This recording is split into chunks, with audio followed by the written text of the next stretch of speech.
ESPN's Emily Kaplan reports the Blackhawks agreed to trade star winger Patrick Kane to the Rangers for two draft picks. Packers GM Brian Gutekunst told reporters he's had no dialogue with quarterback Aaron Rodgers outside of a few text exchanges since the end of the season, and until they have those conversations, all options are on the table right now. Also said he thinks Jordan Love is absolutely ready to be a starter.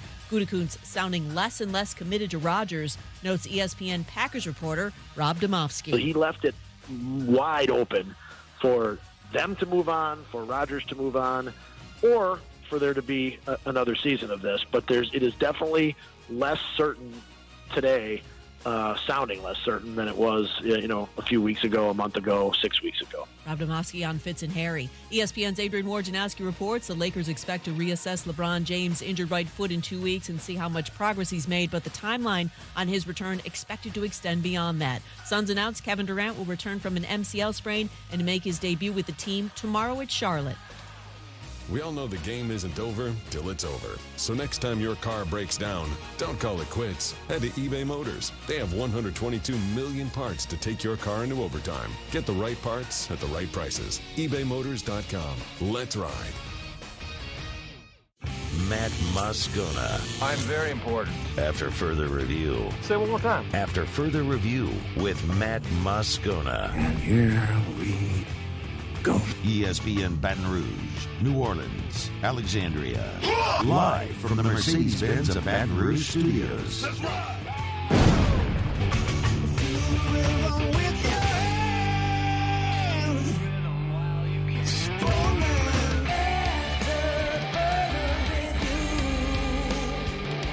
And off we go. Welcome aboard. Glad you're with us. It's AFR. I'm Matt.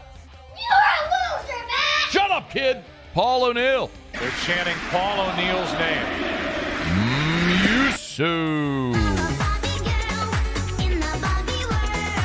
And Mr. Toby Tomplin.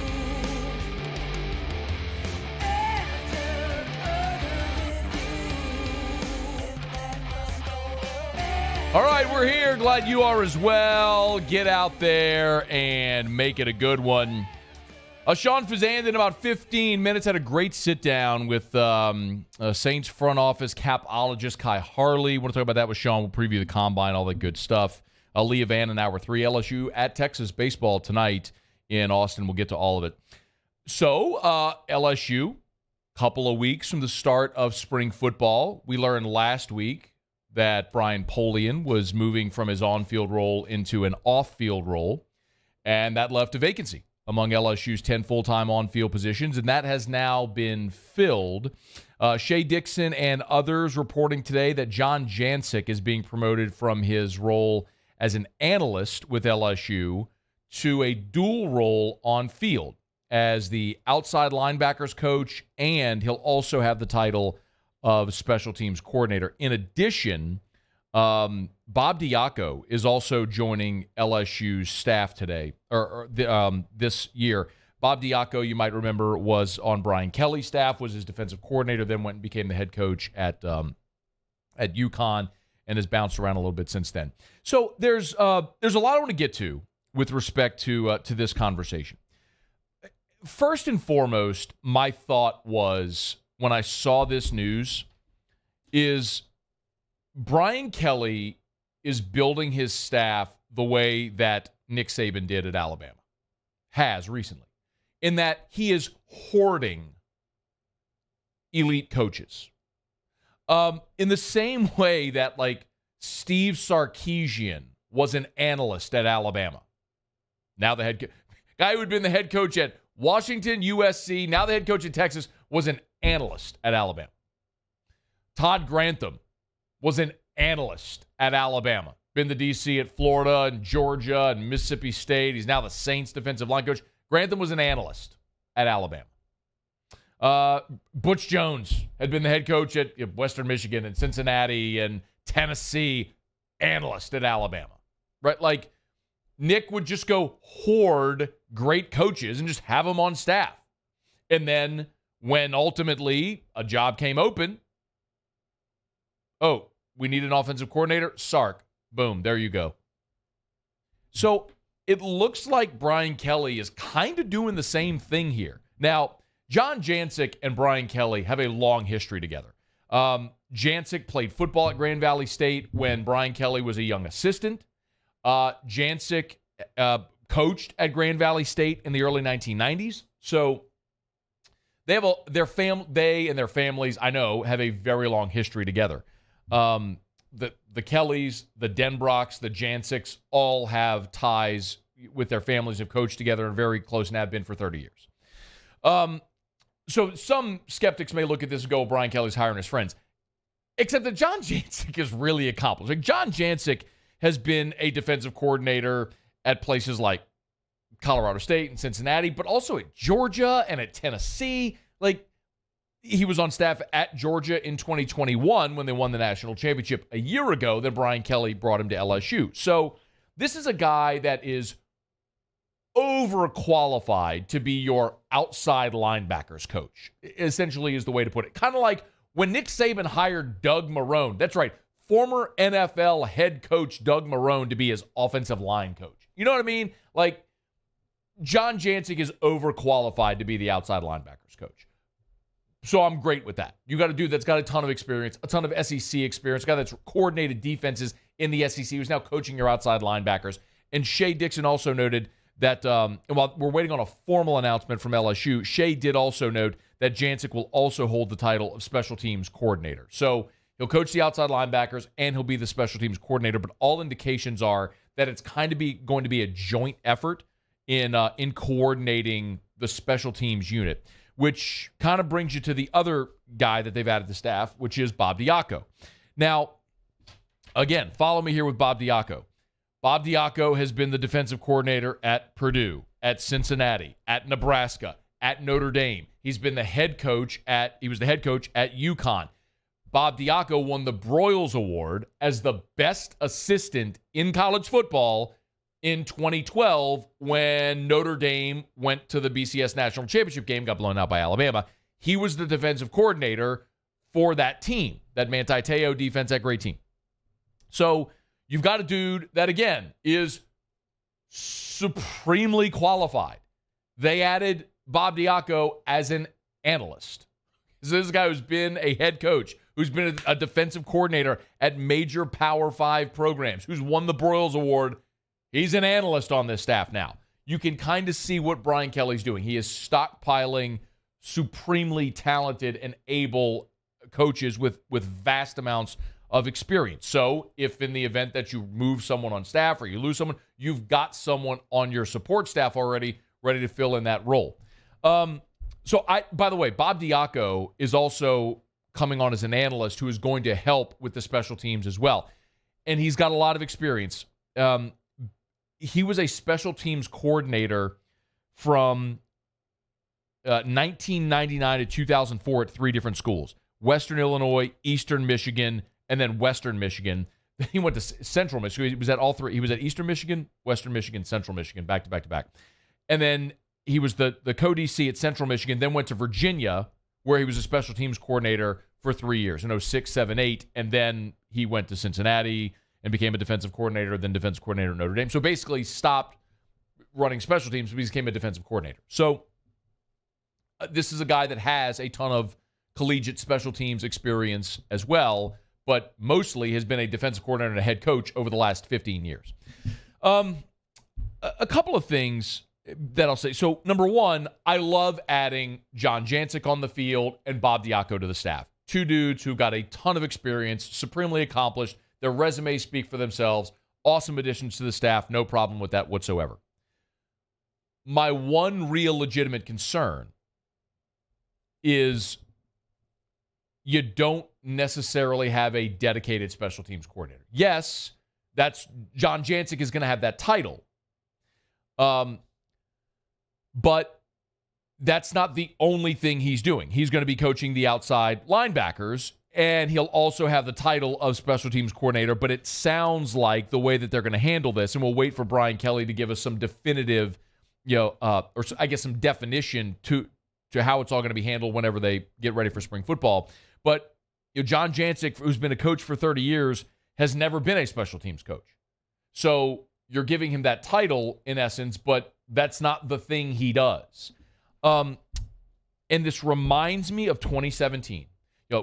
And we talked this, just hop in the way back machine with me and go back 6 years. But Ed Ogeron was the interim head coach in 2016. Ed did not like Bradley Dale Pivito. Maybe not personally, I don't want to say that, but Bradley Dale Pivito and special teams were a problem in 2016. And literally, Ed got hired on a Saturday. Sunday, he fired Bradley Dale Pivito. It was literally the first thing he did was fire Pivito. Well, in 2017, Ed didn't hire a special teams coordinator. Remember, they just divvied up the duties. And 2017 was atrocious. That's when they had Connor Culp and Jack Gonsolin, and neither guy really steadied as place kicker. You were rotating kickoff guys, kicking the ball out of bounds. You weren't great returning kicks. DJ Chark was your punt returner. Had some big moments. Obviously, the Auburn, none bigger than the Auburn punt return that year, but you were very bad on special teams. And Greg, I want to say this because it's kind of a point of Bob Diaco being in an analyst role as a guy who's done a ton in special teams. Greg McMahon was on that 2017 LSU staff as an analyst. And they were so bad on special teams in 2017 that Ed moved Greg McMahon up to an on-field role as the special teams coordinator in 2018, and that was maybe the best decision he made. I mean, they were great under Greg McMahon in 18, 19, well, really until he left. So that gives me a little bit of pause, a little cause for concern. So I love adding John Jancic on the field. I love adding Bob Diaco to the staff. That's no problem whatsoever. My concern is you were very bad at special teams. I know Shea printed this in his report. ESPN College Football Power Index efficiency rankings for special teams. LSU last year was 130th out of 131 teams. They were second to worst. That shouldn't come as a surprise. We all watched it. They were terrible. It's why you needed to make a change. What I would have liked to have seen was emphatically make this change with someone who is a very proficient, accomplished special teams coordinator to be better at that. The good news for LSU, remember, all of your specialists return. Damian Ramos is back. Jay Bramblett is back. Your long snappers, your holders, everybody's back. So you return all of your specialists, but that wasn't the issue. The issue was coordination of all of the units and coverage and kicking and all of the different nuance of special teams where LSU struggled. So they finished out the staff. You have your 10 full-time on-field assistants, and they'll divvy up special teams among a lot of different coaches, but Jancic will be the special teams coordinator. And fingers crossed, knock on wood, and hope that it's much better in 2023 because, boy, they were atrocious to watch all of last year. All right, it's After Further Review. We're glad to have you hanging out with us here. Brought to you by South Point Volkswagen and SouthPointVW.com. New and certified pre-owned in Baton Rouge and online at SouthPointVW.com. That's SouthPointVW.com. I actually had someone text me today. A buddy texted me. He said, hey, I have a friend looking for a first vehicle for his daughter who's starting to drive. They're interested in a Tiguan. Who should they talk to over at South Point? So gave him a name, Mr. Bill. I'll tell you all about all the time over at South Point. Great dude. Knows everything there is to know about basically every car ever. But you hear that so often. If you're a parent, your children are starting to drive, and you want them in something safe that they're going to love to drive, that's affordable, go check out a Volkswagen at South Point Volkswagen. Airline just north of Highlander, SouthPointVW.com. That's South Point Volkswagen. What's your direction? All right, it's After Further Review. If you missed it, Sean Fazende, our buddy from Fox 8 New Orleans, had a great sit-down. It's a great feature piece he did with Kai Harley from the New Orleans Saints. That is the Saints capologist, whose name we've all become very familiar with, as the Saints every year do these cap gymnastics. So Sean had a sit-down with Kai Harley. Want to talk a little bit about that with Sean when we come back, get his impression on what the Saints are looking forward to here in the Combine. So we'll talk some black and gold with Sean Fazende, our buddy from Fox 8 New Orleans. When we return, glad you're here. It's AFR. AFR. If you need to sell your home, you need Darren James. 335-7666, 335-7666, or agent225.com. That's agent225.com. Remember, working with Darren James obligates you to nothing. So many times people think, you know what, I'm going to do the for sale by owner thing. I'm not going to hire a realtor. I don't want to pay a commission. I don't want to deal with a realtor. What if I get stuck in a contract? With Darren James, you never have to worry about that. Working with Darren obligates you to nothing. If at any point you're not thrilled with the work he's doing, fire him. He'll let you out of the contract free and clear. No questions asked. but you will be thrilled because Darren James goes above and beyond for all of his clients. I say it all the time. No one sells more homes than Darren James. He's in the top 1% of realtors in America. Top 1% in America. But he has a way of making you feel like you are his only client. 335-7666. That's Darren's cell. Call him or text him. 335-7666 or agent225.com. That's agent225.com for Darren James. Think real estate. Think Darren James. There it is, the extra mile, on the border of expected and extraordinary for those willing to go further, like vans customized for work or play, with safety and tech to keep you connected, supported by a 5-star sales, service, and finance team, and backed by the 1-star you know. So go the extra mile. It's never crowded, because so few have what it takes to go there. Mercedes-Benz Vans.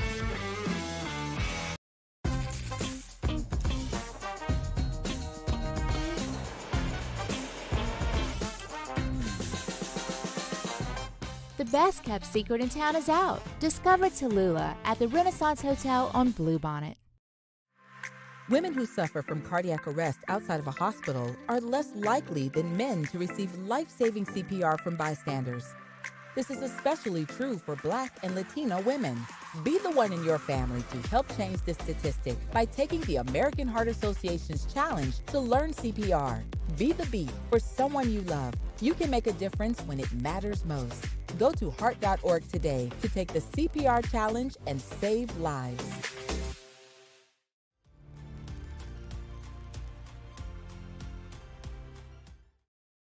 Louisiana. It's a place defined by culture, by pride, by passion, by people who do more than love this place. They celebrate it, elevate it, champion it. They are the individuals who embody what makes Louisiana great. The companies that make Louisiana a better place to work and live. The nonprofits leading transformational change in our communities. Champions of Louisiana are all around us, and LWCC is proud to celebrate them because we've always been Louisiana loyal, supporting the workers, the innovators, the change agents of this great place we call home. Who are the champions around you? Together, we can share their stories. Together, we can help our home state thrive. Together, we are Louisiana loyal. Always.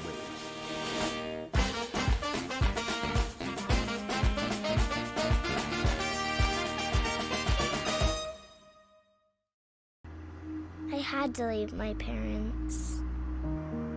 I had to move schools. I don't know anyone here. Everything keeps changing. Why is this happening to me? I'm sure glad you're here. Change a child's story. There's a child in foster care waiting for a volunteer like you.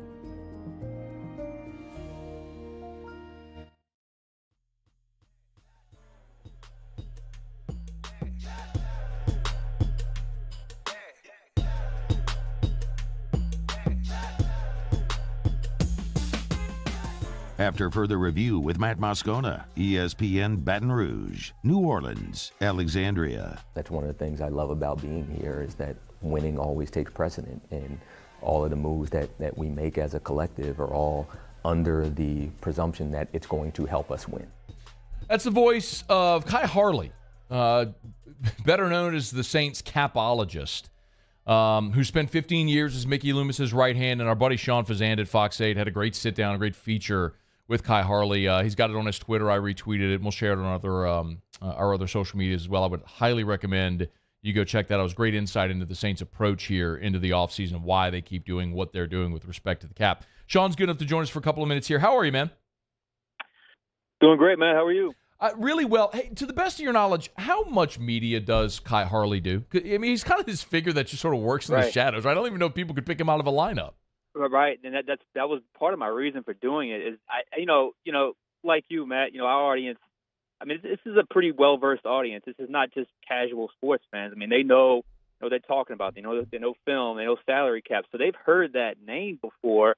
They've heard it a lot around this time of year, and I just felt it was pretty important to just kind of see and hear from this guy because I mean, I know who he is, and I see him before every game. And if you do a quick chat, quick hello, but I'm not sure many of the viewers, audience / Saints fan base know a whole lot about him. So that's why I pitched that idea, and luckily he was open to sitting down with me and kind of walk me through how he does his process in terms of navigating the salary cap. I know my answer. I'm curious yours. Of everything he said, and certainly what you had in the feature, what was the thing that stood out most to you? Well, it's they don't panic. They know what they're doing. That was pretty evident. B, they're pretty disciplined and pretty orderly and meticulous in terms of how they go about their business. And look, like you just played the bite about them. Everything that they do is with respect to winning, and frankly, it's winning present. Like I don't know how much. I mean, they obviously look to the future and they build for the future, but they want to always err on the side of wanting to win as soon as possible. So that's really what it all boils down to for them. It was a pretty insightful interview. And look, obviously, this is the time of year. They're dealing with a lot of free agents, soon-to-be free agents. They weren't going to be very open about their pursuits and what's going to happen. But I thought it was a pretty insightful interview just in terms of the kind of process that they go through. It was, and a job well done, which is one of the reasons I certainly want to talk to you about it. Is the other thing, Sean, that stood out to me was, I forget exactly how he said it, but you used the clip where he said there's sort of a difference between whether we can do it and whether we should do it with respect to signing a player, restructuring a deal, or whatever the case may be. Can you elaborate any on maybe something that didn't make it in as far as what that approach is like? Because, Sean, it sure as hell to me seems like whether you should or not, they're just going to keep on rolling because they have to. Yeah, he didn't get too specific with terms of just specific players, but I think what really stood out to me is, look, you're dealing with a lot of big personalities and big, I don't want to say egos, but big personalities, especially with the former head coach that was there, who was very aggressive in terms of what he wanted to do. And he was really there just to be the guy that really is provide, obviously, the numbers, the market, and where we can get it, how we can get it done, but also that dose of reality in terms of, yes, we can get this done, but should we get this done? And what is it going to cost to get this done? And how is that going to, basically tax us in the future by making such a move? So I think he has really kind of been a bit of a kind of the steady guy in the background that's really, like I said before, more of a dose of reality in terms of what making moves can do. It's not just about let's go get this guy. It's really up to him to come up with the details and getting them, but also providing the detailed, I guess, write-up in terms of what making a move can do, both risk and reward, for the Saints organization. Sean Fazende's with us here on AFR. Is there a point? This was the other thing that really jumped out to me, Sean, where I started thinking, like, is there a point where this stops?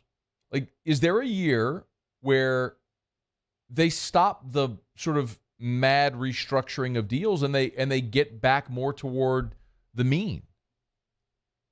I think organizationally they would love to be in that situation. They would love to be in a situation where they wouldn't have to constantly restructure, constantly extend, constantly add avoidable years. But, they see a window of opportunity, especially in their division, where they feel like they can get back on top of the NFC South. If you win your division, you're guaranteed to host a playoff game. Who knows what happens? I mean, and they feel like that is very attainable.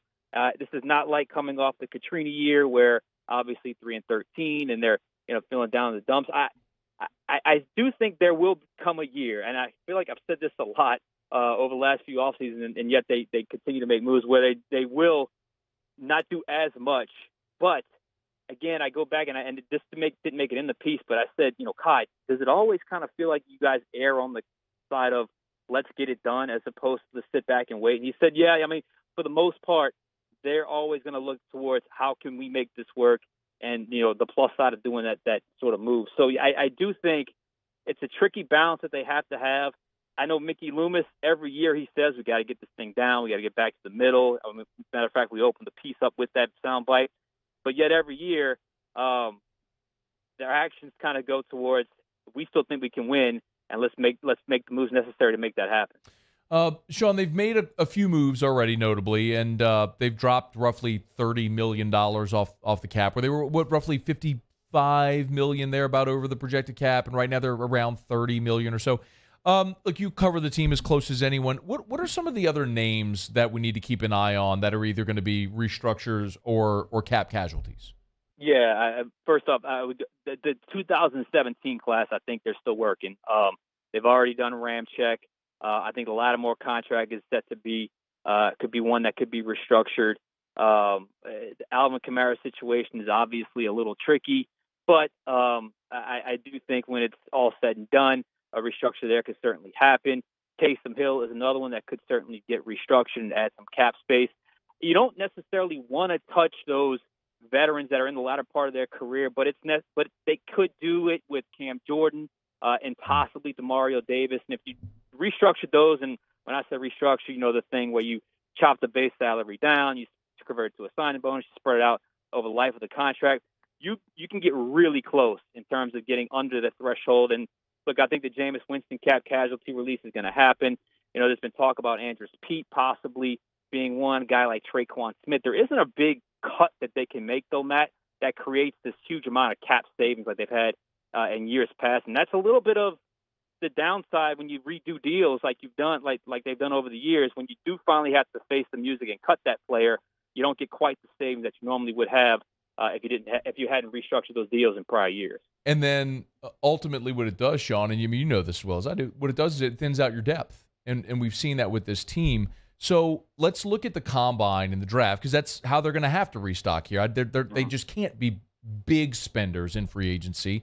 You look, when you cover this team, how do they typically approach the week at the combine? Prototype. That would be my word for draft, combine, and just the overall approach is they set their prototypes, and then they navigate each position with those prototypes in mind. And they obviously value the interviews, the process that you can get with those guys. But also, the combine is a medical event, and they take that medical information very seriously, as any organization would, but obviously they do as well. So that's really how they approach the combine, is to get that valuable information and to see if anyone's on-field performance sends them back to the tape. In other words, you have your draft grades based off of maybe the guy was at the Senior Bowl, but obviously the college tape, and then you see them up close. Do they do something good or bad? It sends you back to the tape to see if it was something that they may have missed with a certain prospect, and then they start ranking them. They put all that information together, and they'll do the top 30 visits, and then their own personal workouts, and they'll put that draft board together.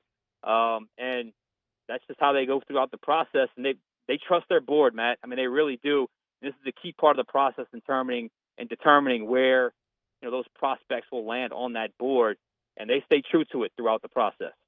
Hey, Sean Fazande's with us on Twitter at Sean Fazende, Fox 8. By the way, good luck spelling the last name. Me and Sean, same thing. A lot of vowels. Good luck with it. But you start typing in Fazende, you'll get there eventually. Right.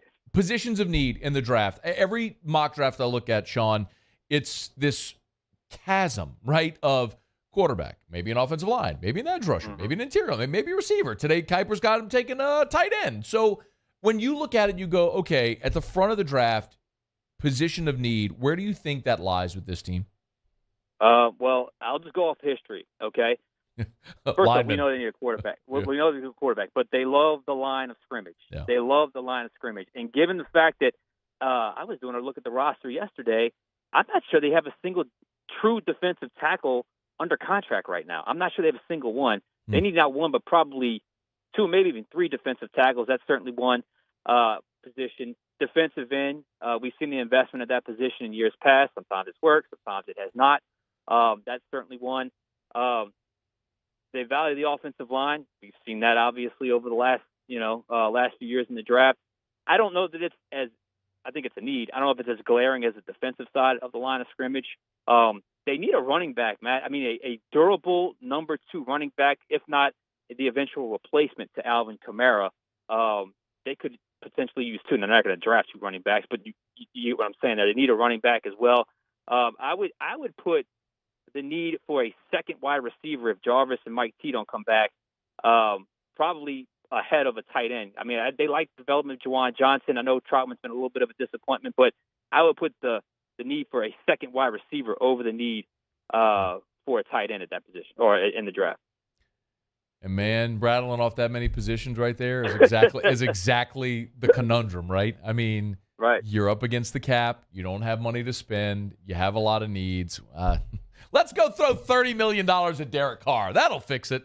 Hey, by the way, Prince Emili, Saints defensive tackle, under contract for $750K this year. How about it? Well, that's the one then. Okay. It's literally Let's go team, right? It's that and David Onyemata's voidable year from his deal that's on. But as far as a physical human that's on contract, it would be Prince Emili. So good luck. Good luck, Prince. Sean, we appreciate it. Thanks as always, man. Thanks, bud. Appreciate it. Have a good one. All right, man. Sean Fazende, Fox 8 in New Orleans on Twitter, at Sean Fazende, Fox 8. It's Fazende, Fazende, at Sean Fazende, Fox 8, if you want to give him a follow. And I would highly recommend go watch the feature piece he did with Kai Harley. It's about 6 minutes, and it's on Sean's Twitter. I retweeted it as well. I'm sure you can get it at the Fox 8 website. Go to, I think it's fox8.com or fox8live.com. Anyway, you can find it, but it's really, really well done. If you want some perspective from the guy who makes all the dollars and cents work for the New Orleans Saints. All right, it's after further review. We'll knock out a quick break. We'll come back, and we'll go around the SEC. Stick around. AFR. We're brought to you by River City's 1 Hour Air, where they're always on time or you don't pay a dime. Hey, today, by the way, last day of February, and I know we've been talking about this, but last day of February, all this month, so today's the last day, they're knocking $50 off the preseason AC tune-up. So call today, schedule it today. They'll knock $50 off your preseason AC tune-up this through the end of February. So today's your last day. So call right now, 752-0001, 752-0001, 752-0001, or 1hourbr.com. Always love sharing great 5-star Google reviews. This one came in from David Com, who said, absolutely amazing. The tech was amazing, very knowledgeable, took the time to explain and worked efficiently, went above and beyond expectations. Another 5-star Google review for River City's 1 Hour Air. 752-0001, 752-0001 for River City's 1 Hour Air, where they're always on time or you don't pay a dime.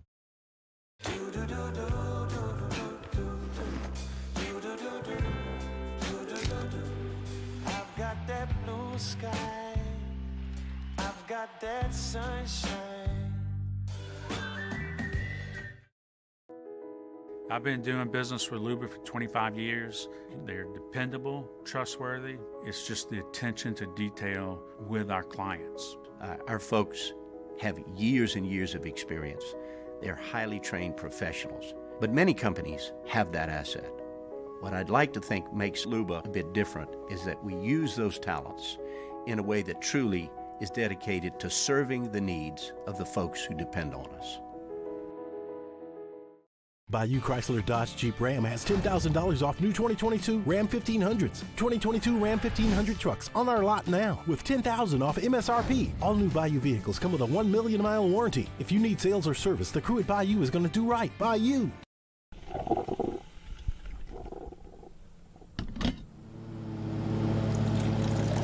What the? Is that a skag? You've got to be kidding me. Look at those stripes. Oh, and that comfy seat. It's like he's riding on a cloud. We get it, Gary. Your stripes look perfect. The moment you know you want a skag. Skag. Simply the best. Women who suffer from cardiac arrest outside of a hospital are less likely than men to receive life-saving CPR from bystanders. This is especially true for Black and Latino women. Be the one in your family to help change this statistic by taking the American Heart Association's challenge to learn CPR. Be the beat for someone you love. You can make a difference when it matters most. Go to heart.org today to take the CPR challenge and save lives.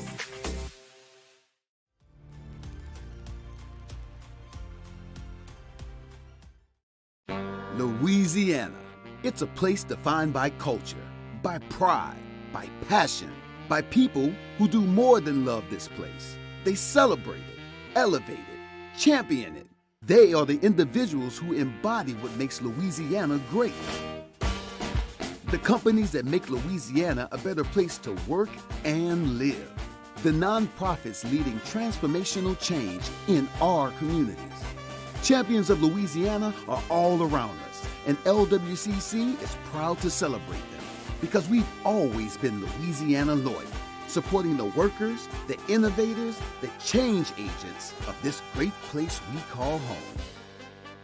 Who are the champions around you? Together, we can share their stories. Together,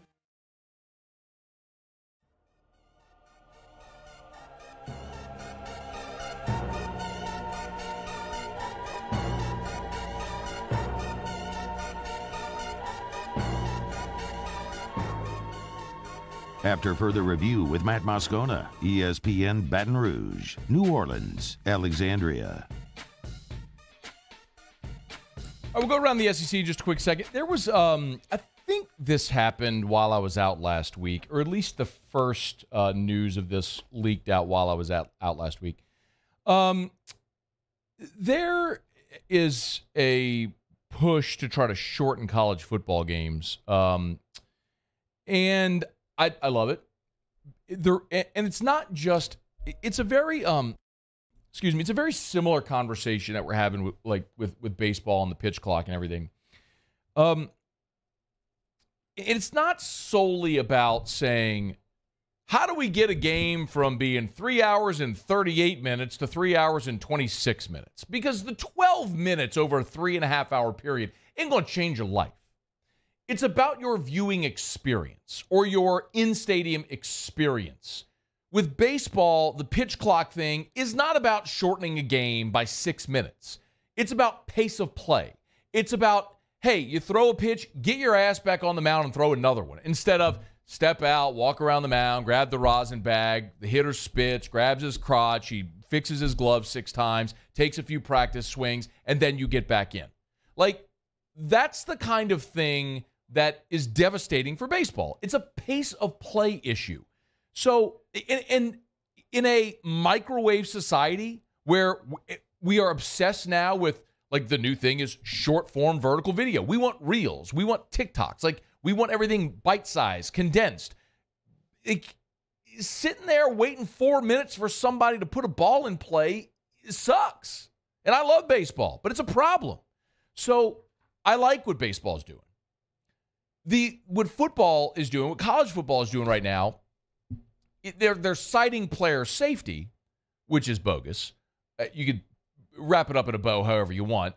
The reason they're doing it makes sense. It is going to increase pace of play, and more importantly, it is going to make for fewer 4-hour football games.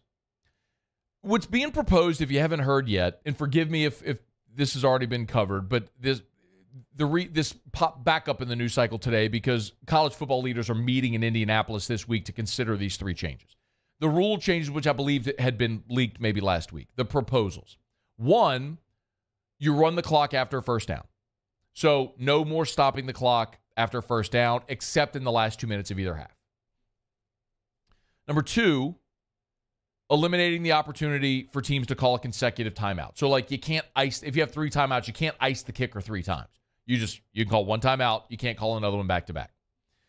And the other is it would carry over a foul to the next period. So if you commit a penalty on the final play of the half or of a quarter, you don't have an untimed down. It would you just run the play over on the first play of the next period. But really the big one there is the first downs. And I'm very much in favor of that. The reason, and I don't know if we talked about this, but the reason that college football has the clock rules that it does was to introduce more offense into the game. That was the reason. Like for decades was stopping the clock after first down, and especially in run-heavy offenses, wishbone, wing tee, all that stuff where the clock is moving. It was designed to introduce more offense into the game. That was the point. Well, what has college football become over the last 2 decades? Fun and gun, blur offense with Chip Kelly, hurry up, no huddle. That's all they do is go fast now. You don't need to manipulate the clock to introduce more offense. Steve Shaw, who's the former head of the SEC officials, who's now the NCAA football secretary, rules editor, and officials coordinator. That is a long thing to put on a business card. He said that the college football games over the last 3 years have averaged 180 plays per game. Y'all, that would be 90 plays per team. 90, that's an average. That includes the special teams plays, but y'all, that is an absurd amount. You don't need 90 plays. And games have lasted by average 3 hours and 21 minutes. So, yes, by changing these rules, you're going to get closer to the 3-hour mark on average, and you're still going to have a ton of offense in the game. It's not like you're going to eliminate offense. It's just going to make things, it's going to be a more pleasant product to watch. It's like watching the NFL, man. NFL's clockwork. Within 3 hours and 15 minutes, games are over. And it's not about get in, get out, but it's about pace of play. It's about tempo. It's about not having you there all day and having things drag unnecessarily. I mean, yes, we complain about CBS and the way that they've structured their breaks and all that, and they don't move with great tempo or pace in their broadcast, which is why you end up with 4-hour football games on CBS. So some of this will artificially change that, which I'm perfectly fine with. So they're going to vote on it. I believe, are they going to vote this week? I don't know if they're going to vote this week. I don't know if I see that here.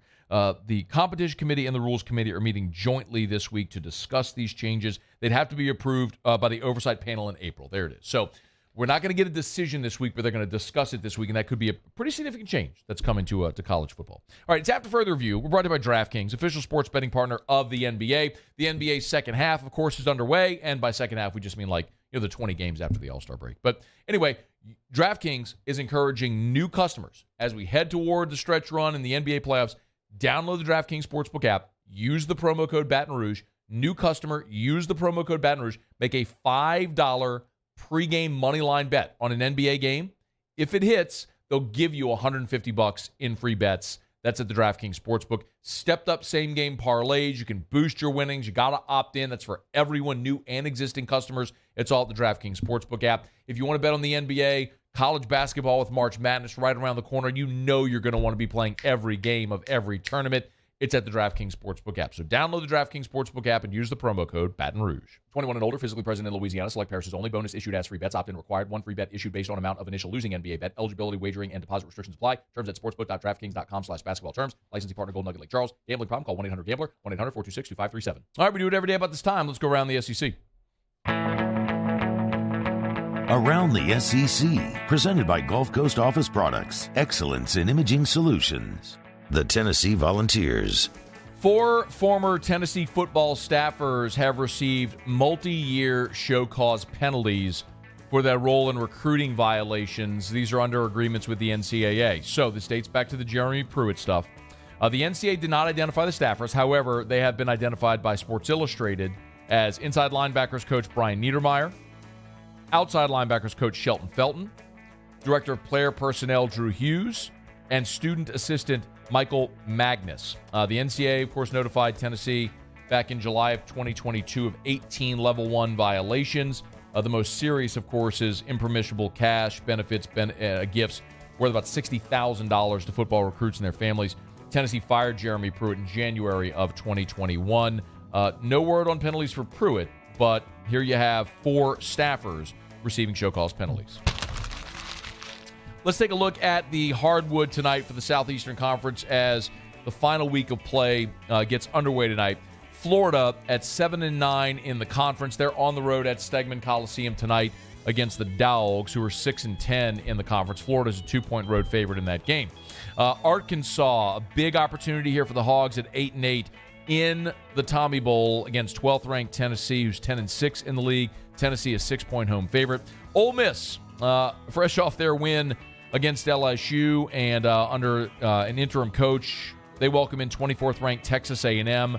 Got to be the surprise of the league this year at 13-3 and ranked 24th nationally. A&M a 5-point road favorite against the Rebs. And also in the state of Mississippi State, the Bulldogs, they're hosting South Carolina. Mississippi State a 16-point home favorite tonight against the Gamecocks. There you have it. That is Around the SEC, presented by Gulf Coast Office Products. Shout out to our guy Trey Beal and our friends at Gulf Coast Office Products. You know where to find them online, gcopnet.com, gcopnet.com for Gulf Coast Office Products. Face-to-face sales, service after the sale. That's what you get at Gulf Coast Office Products, gcopnet.com. Official office equipment provider of the Saints, the Pelicans, the LSU Tigers, and the ULL Raging Cajuns. All right, it's after further review. Let me knock out a quick break, y'all. We'll come back, and I'll spend a few minutes talking about the Pels, who, I think at this point I've given up on them. I don't think it's an overreaction to one loss. I think last night was the ultimately the tipping point for this team. That I don't know how they come back from it. So we'll talk about it next. It's AFR. AFR. All right, y'all. Tonight, LSU baseball at Texas. You know it's on the Longhorn Network, right? And you don't have the Longhorn Network, do you? I got great news for you. Pluckers does. Both locations. Nicholson just south of campus. Bluebonnet right in front of the Mall of Louisiana. 28 flavors of award-winning jumbo chicken wings. Ice-cold draft beer. Full-service bar. Tuesday, kids eat free at the Nicholson location. Hunt Palmer hosts sports trivia starting at 8:30. And LSU against Texas because they got the Longhorn Network. I tell you all the time, you want to watch any sporting event anywhere, they got it at Pluckers. Nicholson or Bluebonnet. Tuesday night, kids eat free. So make a night of it. LSU, Texas, first pitch, 6:30. Get on by if you're at the Nicholson location. Watch LSU, Texas, about 8:30. Should be past the middle third right about then. Our buddy Hunt Palmer will fire up sports trivia so you can win Pluckers gift cards and other great prizes. Test your sports knowledge. That's at Pluckers. Nicholson, Bluebonnet, dine and carry out Pluckers. If you don't like our wings, we'll give you the bird. Gulf Coast Bank and Trust is giving our customers the power to bank anywhere, anytime during this challenging event. And we're right there with you. Our mobile banking app is a smart way to manage your money and time. Gulf Coast Bank and Trust, the bank that cares about you. Bayou Ford has $10,000 off MSRP on select new 2022 Ford F-150 trucks. $10,000 off plus 0% financing. And all new Bayou Ford vehicles come with a 1 million mile warranty. The crew at Bayou Ford is going to do right by you.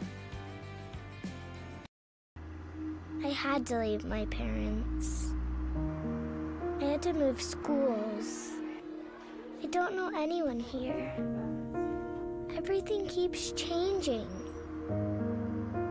Why is this happening to me? I'm sure glad you're here. Change a child's story. There's a child in foster care waiting for a volunteer like you.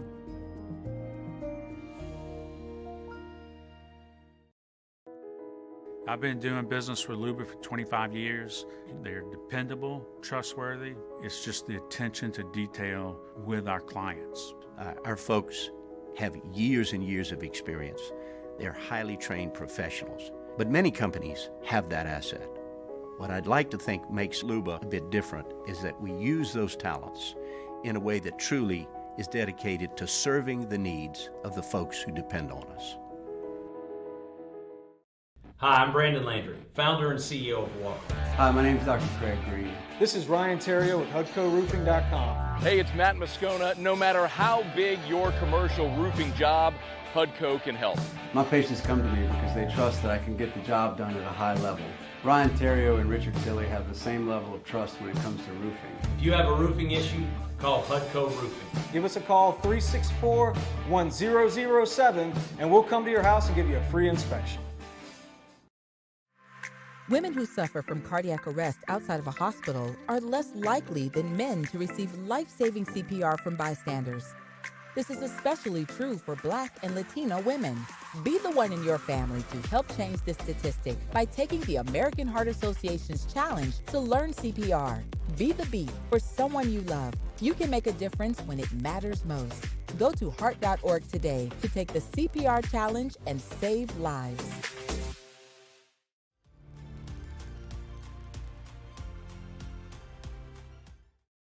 Moon Griffon is back. The voice of Louisiana politics makes his return to Baton Rouge.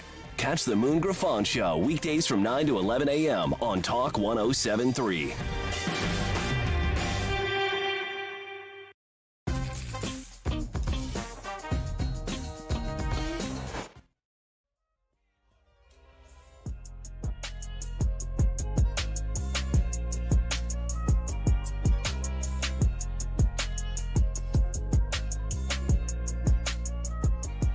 After further review with Matt Moscona, ESPN Baton Rouge, New Orleans, Alexandria. We have to play harder and compete, and they did that. The rest will happen. If we keep playing like that, I'm confident in what we can do. We got to make some shots. We're getting open looks and we're not knocking them down. That's the confidence factor, so we'll get there. That was the most concerning thing I heard from Willie Green after the game. Pelicans lose 101-93, and Willie Green afterwards said the 93 points, by the way, is a season low for New Orleans. And that was against on your home floor against an Orlando Magic team that was, before last night, 11 games below 500.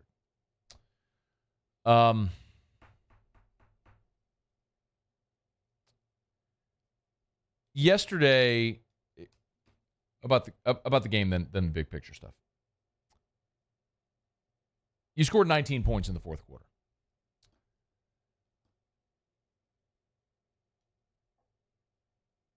If you watched especially the final 6 minutes of that ball game, where it was largely a one-possession game, just back and forth, and it was who was going to make the plays down the stretch. I'm not some basketball savant. Like, I don't have the little, dry erase board shaped like a basketball court with the marker drawn up plays, right? That's never been me in my life. But I watch a lot of basketball, and movement and fluidity and structure of an offense is something that can be obvious, right? Like, you don't have to be a savant. You can be a novice and recognize when a team is working an offense and when there's just a lot of ISO. What New Orleans did down the stretch last night was atrocious. And I would argue, actually, with about a minute and a half to play, Brandon Ingram hit one of the most incredible shots I've ever seen. I mean, it was just an ISO play from the right wing, double covered, raised up, and just banged it. It was incredible. I mean, and then to tie it, then they probably gave up a three-pointer.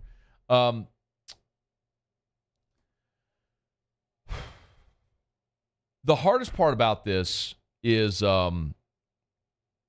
we all had really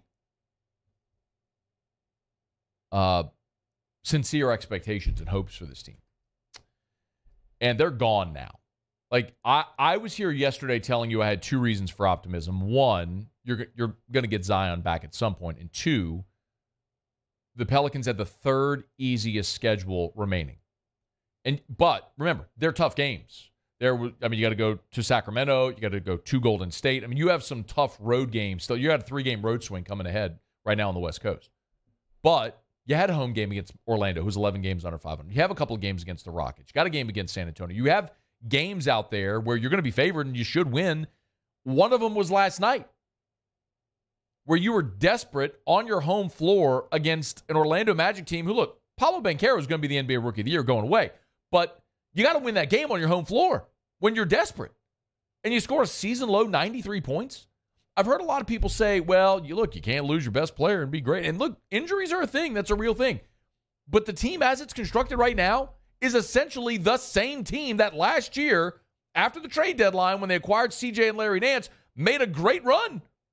Great run, got into the play-in, won the damn play-in, and pushed the best team in the NBA to the brink. It's the same team. It's still B.I. It's still C.J. It's still Jonas. It's still Jose. It's still Herb. Not on Herb. Not this year. It's stunning. Where the confidence, the swagger, the ability, everything that worked for them a year ago, without Zion, it's just gone. It's just gone. I can't explain it. And to hear Willie Green say we got to make shots is concerning because it means he don't know the answer either. He's tried different starting lineups. It ain't working. They can't produce. And it's really, really, really discouraging because, man, 2 months ago, this team was at the top of the Western Conference. I mean, they had beaten Denver a couple of times. And we were having legitimate conversations about this team being a top 4 seed in the Western Conference and having a home series, home court advantage, an opening round series. And it is all gone. I mean, maybe they make the play-in. It's not inconceivable. Don't misunderstand me. Like, the way the Western Conference is jumbled right now, they could still make the play-in. They're still in the 10 spot right now. They're still in the play-in, and they got games they're going to win. But I have no confidence that they'll win a play-in series. And even if they do, I don't have any confidence that they'll win a first-round series. There's no reason to believe that at this point. So it's just massively disappointing. A season where coming into it, we felt like there was realistic reasoning to have optimism about this team making a big step from year to year. And halfway through the year, it looked like they were going to be able to make that step, or they were making that step. And it has fallen apart for whatever reason. And I think even right now, Willie Green doesn't know. So that's massively disappointing. Okay, it's after further review. Sports Center coming up. We'll kick off hour number 2. Kuiper's Mock Draft next.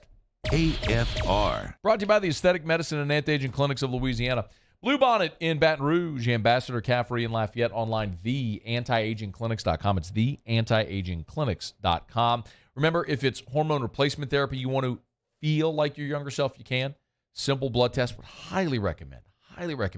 Just give them a shout. Go for that consultation. Set up. Let them do the blood lab draw. It'll take a few days. You get your labs back. You'll meet with Dr. Howell, and he'll go over all of your levels to tell you where they might be able to safely, affordably supplement you to get you feeling like your younger self. Y'all, all of us age different. Aging happens to every human being, obviously. All of us age differently. It doesn't matter if you're 40 years old.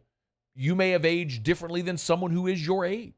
Stress can be a great accelerator of the aging process. Talk about it all the time with presidents. Look at a president when they begin their presidency and when they end it. Stress. It accelerates aging. Go see the Aesthetic Medicine and Anti-Aging Clinics of Louisiana. Baton Rouge, Lafayette, and online, theantiagingclinics.com. Louisiana. It's a place defined by culture, by pride, by passion, by people who do more than love this place. They celebrate it, elevate it, champion it. They are the individuals who embody what makes Louisiana great. The companies that make Louisiana a better place to work and live. The nonprofits leading transformational change in our communities. Champions of Louisiana are all around us, and LWCC is proud to celebrate them because we've always been Louisiana loyal, supporting the workers, the innovators, the change agents of this great place we call home. Who are the champions around you? Together, we can share their stories. Together, we can help our home state thrive. Together, we are Louisiana loyal. Always.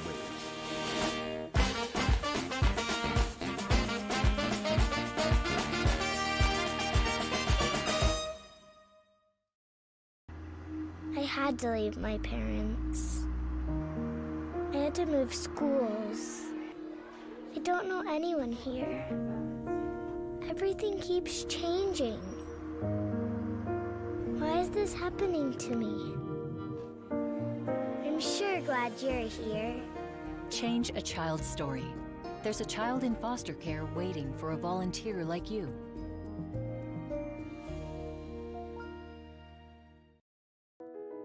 I've been doing business with Luba for 25 years.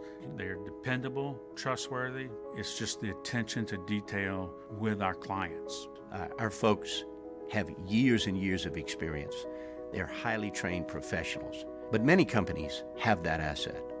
What I'd like to think makes Luba a bit different is that we use those talents in a way that truly is dedicated to serving the needs of the folks who depend on us. Hi, I'm Brandon Landry, founder and CEO of Walker. Hi, my name is Dr. Craig Green. This is Ryan Terrio with HUDCORoofing.com. Hey, it's Matt Moscona. No matter how big your commercial roofing job, HUDCO can help. My patients come to me because they trust that I can get the job done at a high level. Ryan Terrio and Richard Tilley have the same level of trust when it comes to roofing. If you have a roofing issue, call HUDCO Roofing. Give us a call, 364-1007, and we'll come to your house and give you a free inspection. Women who suffer from cardiac arrest outside of a hospital are less likely than men to receive life-saving CPR from bystanders. This is especially true for Black and Latino women. Be the one in your family to help change this statistic by taking the American Heart Association's challenge to learn CPR. Be the beat for someone you love. You can make a difference when it matters most. Go to heart.org today to take the CPR challenge and save lives.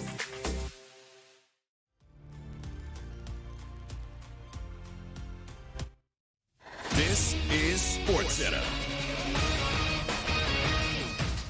I'm Christine Lisi. A blockbuster trade in the NHL. Blackhawks agreed to send star winger, three-time Stanley Cup champ Patrick Kane to the Rangers. New York sends 2 draft picks to Chicago. Less than 3 months after saying he wanted quarterback Aaron Rodgers back next season, Packers GM Brian Gutekunst was non-committal today. He said he hasn't had much dialogue with Rodgers since the end of the season, and until they have those conversations, all options are on the table. Gutekunst also said they want to do what's best for the Packers, what's best for Rodgers, and that Jordan Love is absolutely ready to be a starter. Make a decision already, Green Bay, advises ESPN's Bart Scott. Do what's best for you. If the best thing for you is to get a haul for Aaron Rodgers, then get a haul for Aaron Rodgers and build around Jordan Love. If you believe that Jordan Love is ready, then with these young receivers, it is time to start growing a new young nucleus and turning the page on Aaron. NBA, the Lakers expected to reassess LeBron James' injured right foot in 2 weeks to see how much progress he's made, but the timeline on his return is expected to extend beyond that, reports ESPN's Adrian Wojnarowski. Coming up Wednesday, are the Bucks still the biggest threat to the Celtics in the East? My answer might just surprise you. Keyshawn, J. Will, and Max, 6 a.m. Eastern on ESPN Radio, E2, and ESPNU.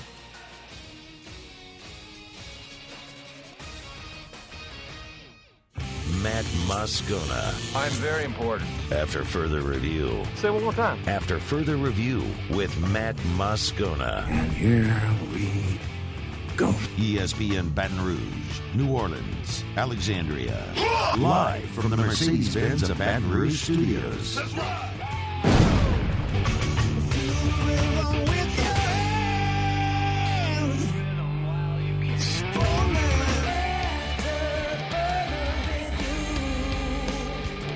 Hour 2, off we go. Welcome aboard. Glad you're with us. It's AFR. I'm Matt. This is Shaq O'Neal, and I hate Matt. Paul O'Neal. They're chanting Paul O'Neal's name. Who? And Mr. Toby Tomplay.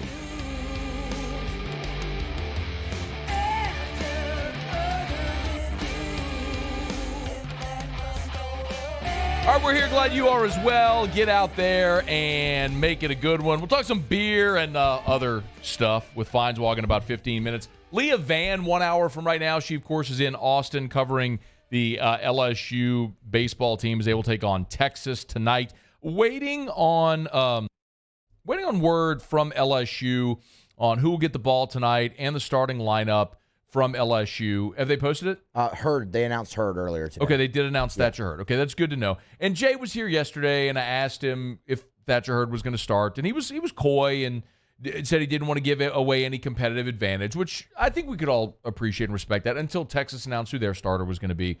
But I think this was always the plan, and whenever they announced Riley Cooper the opening weekend, we talked about it then. The idea after Grant Taylor's injury was Cooper had pitched really well, give him that opportunity. There's some stuff they wanted to work with Hurd on that also allows Hurd to line up to pitch against Texas in Austin, see how that goes, and potentially one of two things happens. Riley Cooper pitches great and keeps that spot, or Thatcher Hurd ultimately works his way into the weekend rotation, which I expect is going to happen at some point this weekend or this year. Anyway, as I think we all do, but we'll wait on the lineup to be posted, which usually they do about 90 minutes before first pitch. So 6:30 first pitch. We should expect it around 5 o'clock whenever Leah is on with us, about 1 hour from right now. All right, it's after further review. We're glad you're with us. Mel Kiper put out his latest mock draft, his mock draft 2.0 today. I'll get to that in just a second, but there's two tidbits from around the NFC South today, personnel-wise, that I think are relevant I wanted to discuss. One of them is Marcus Mariota was released today by Atlanta, and it's probably not a great surprise. I mean, he started the first 13 games, and then they benched him for Desmond Ridder, who they used a second-round pick on a year ago. I don't know if Desmond Ridder is the future in Atlanta, but the thing that stood out to me most is this was another reminder of just how difficult it is to replace your legendary quarterback. And I know that sounds so trite and obvious, but just look around the league. Take the Saints out of it because we're emotional about that. I mean, Matt Ryan was a first-round pick after the 08 draft, I guess 2007 season, 08 draft, and was there for a decade and a half, won an MVP, got him to a Super Bowl, got him within a 28-3 collapse of winning a Super Bowl. Or Matt Ryan's entire legacy is different. And he's gone, and now they're scrambling. They bring in Marcus Mariota. Doesn't work out. They draft Desmond Ridder. We'll see. They're in the same situation now for a second consecutive year. Sound familiar? Sans the draft pick. Although the Saints did draft Ian Book. How did that work out? Took a flyer. I get it. Look at Indianapolis. They got lucky. I mean, in a way that Peyton Manning hurting his neck and missing an entire year and having the worst team in football and being able to draft Andrew Luck is lucky. But they were lucky. No pun intended. But appreciated.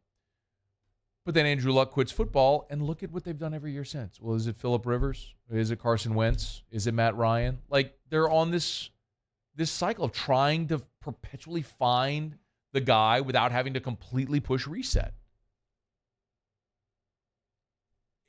Green Bay's about to go through this. Again, another team that drafted really well. They had Brett Favre. They had Rodgers, stocked him away, stashed him away, and then Rodgers became a Hall of Famer. Well, if they're done with Aaron Rodgers, what if Jordan Love isn't the guy? We'll find out. Greatest example is New England. You had the greatest quarterback ever. Gone. Mac Jones. Missed the playoffs this year. Is he don't know. You're looking for other options? Maybe. It's just this perpetual state of purgatory of, do you completely reset and try to find your guy in the draft? That's what Kansas City did. They drafted Patrick Mahomes. Or do you keep going through this cycle to try to find your stopgap? And you're just in this football purgatory where you're just constantly hovering around 500, trying to find a breakthrough. You know? And there's two ways that can go. You can be the Jets, where within a 5-year span, you draft both Sam Darnold and Zach Wilson, and you bomb on both of them. In the top 5, 2 quarterbacks, top 5, you bomb on both of them. You could be that. Or you could be the Bills with Josh Allen. Or you could be the Chargers with Justin Herbert. And I get those. They drafted high. You could be Baltimore with Lamar Jackson, who's won an MVP, had a 15-win season. I guess you see in the Mariota news is just a reminder of the fact that the Falcons are in the same position the Saints are in. The Bucs are going to be in that position as well. Carolina's in that position as well.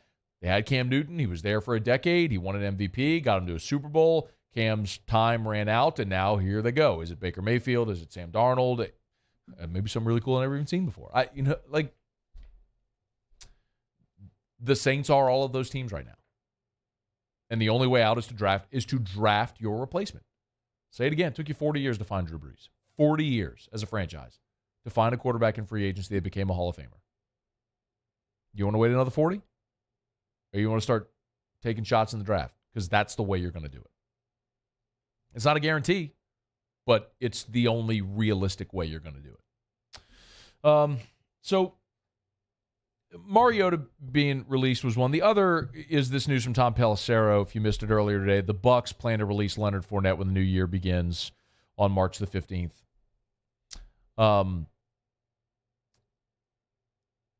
The thing about Fournette, and I know a lot of you, listen, I wanted the Saints to sign Fournette when he went to Tampa. I was very, very out front about that. And maybe they kick the tires, but look, Tom Brady calls and you go, I get it. The thing a lot of people forget about Fournette is he's still a young back. He's 28 years old. Leonard Fournette is still very young by NFL and running back standards. And the fact that he hasn't had the enormous workload is why I would still be bullish on Fournette coming to New Orleans as the number 2 to Alvin Kamara. Now, I still think the Saints need to draft a running back, but Fournette should be considered an option. Look, he had 268 carries as a rookie in Jacksonville. That number dropped to 133 when he played 8 games in 2018. Came back in 2019 with a vengeance where he ran for 1,100 yards and had 500 receiving yards, 76 receptions. He goes to Tampa, has just 97 rushes his first season in Tampa. 180, then 189 the last 2 years, respectively. Fournette has had just over 1,100 carries in his career. Like, by contrast, look at Ezekiel Elliott. Ezekiel Elliott, in his career, has 1,881 rushing attempts. He's got about 800 more rushing attempts than Leonard Fournette does in his career. I mean, that's the equivalent of like 3 full heavy seasons of workload. Like, and Zeke and Fournette are 1 year apart in age, by the way. Fournette's 1 year older. So, if I'm the Saints, that's exactly the type of guy I'm going for. I don't need Fournette to come in and rush 250 times for me. I need him to carry the ball 100 times. I need him to be a strong runner between the tackles. I need him to be able to catch the ball out of the backfield, to be a good offset to Alvin Kamara, to be what Mark Ingram was when Kamara was a rookie in 2017. The thunder and lightning thing. And Fournette could be that guy and could help provide a bridge to whatever might be next. And look, there's going to be a point this season very likely where you don't have Kamara for a stretch. So I know Fournette is one of those guys because it's familiar. He's from New Orleans and played at LSU, and we all lean into that like we did last year with Jarvis and with Tyron. I get it. But Fournette is exactly the type of back that I think the Saints need. A strong between-the-tackles runner, a guy who can catch the ball out of the backfield, is stylistically different from Kamara, that can take a lot of that between-the-tackles pressure off of Kamara but can still be productive.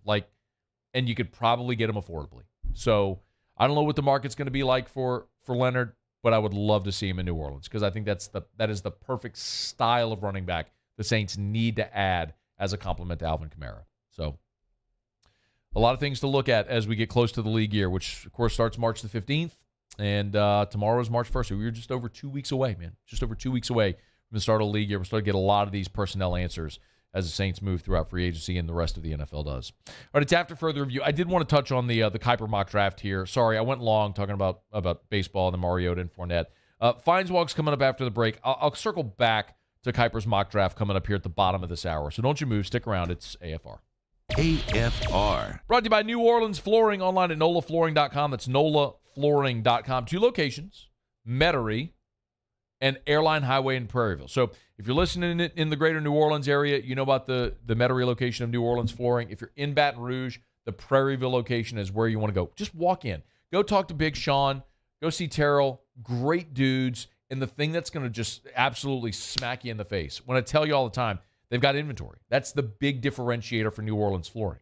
They keep over 1 million square foot of inventory in stock. And because they've got the inventory in stock, they cut out the middleman. And by cutting out the middleman, they're able to give you a better price. In some cases, their retail prices are better than competitors' wholesale prices. So you're getting the same flooring at an extreme discount. If you're looking to redo your flooring in your home, maybe you're doing, you're a remodeler, a house flipper, you got to find New Orleans Flooring. Go online, nolaflooring.com. It's nolaflooring.com. Follow us on Twitter at 1045ESPN to cast your vote in the Citizens Bank and Trust poll of the day. Vote daily inside Off the Bench, anytime. Hunt Palmer. And after further review, Citizens Bank and Trust brings you the poll of the day via Twitter at 1045ESPN. I'm Chris Nakamoto, and here's what I'm working on for my stories on WBRZ Channel 2 tonight. Sheriff's deputies in East Baton Rouge Parish say a recent arrest of a suspected prolific drug dealer highlights the need for more resources to get fentanyl off our streets. Since last year, they've seized 19 pounds of fentanyl. They say it's enough of the deadly drug to kill 90,000 people. Hear what's being done to stiffen penalties for those that sell it. I'm Chris Nakamoto from WBRZ. Watch more tonight on WBRZ Channel 2. Bayou Chrysler Dodge Jeep Ram has $10,000 off new 2022 Ram 1500s. 2022 Ram 1500 trucks on our lot now with $10,000 off MSRP. All new Bayou vehicles come with a 1 million mile warranty. If you need sales or service, the crew at Bayou is going to do right by you. I had to leave my parents. I had to move schools. I don't know anyone here. Everything keeps changing.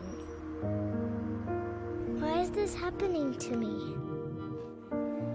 I'm sure glad you're here. Change a child's story. There's a child in foster care waiting for a volunteer like you.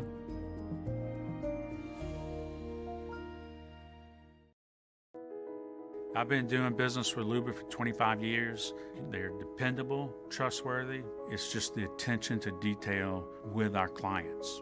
Our folks have years and years of experience.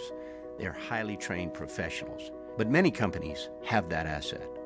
What I'd like to think makes Luba a bit different is that we use those talents in a way that truly is dedicated to serving the needs of the folks who depend on us. Hi, I'm Brandon Landry, founder and CEO of Walker. Hi, my name is Dr. Craig Green. This is Ryan Terrio with HUDCORoofing.com. Hey, it's Matt Moscona. No matter how big your commercial roofing job, HUDCO can help. My patients come to me because they trust that I can get the job done at a high level. Ryan Terrio and Richard Tilley have the same level of trust when it comes to roofing. If you have a roofing issue, call HUDCO Roofing. Give us a call, 364-1007, and we'll come to your house and give you a free inspection. Women who suffer from cardiac arrest outside of a hospital are less likely than men to receive life-saving CPR from bystanders. This is especially true for Black and Latino women. Be the one in your family to help change this statistic by taking the American Heart Association's challenge to learn CPR. Be the beat for someone you love. You can make a difference when it matters most. Go to heart.org today to take the CPR challenge.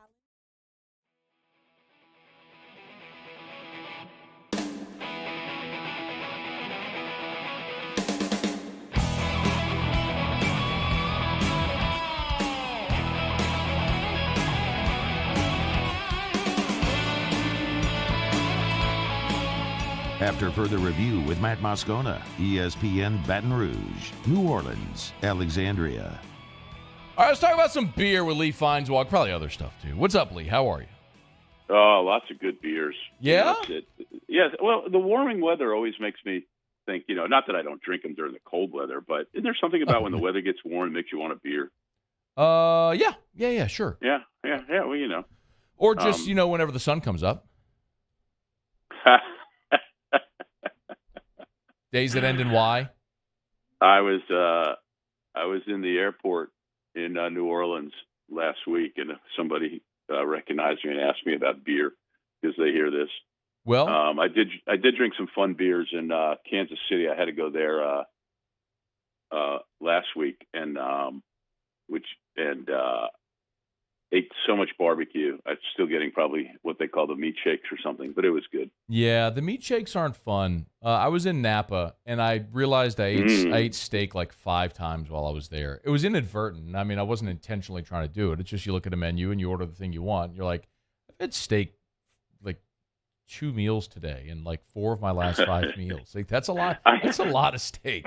Yeah, I did barbecue Friday afternoon, Saturday for lunch, and Sunday night on that trip. Sounds I also awesome.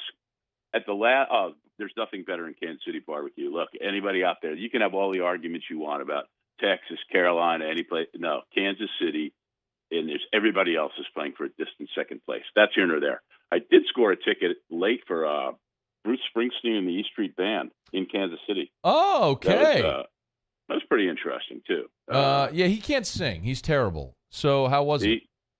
Oh no, it's I'm not one of the nuts who goes and watches him 14 times on the same tour. I'd never seen him, but I was glad I did. It was a great show.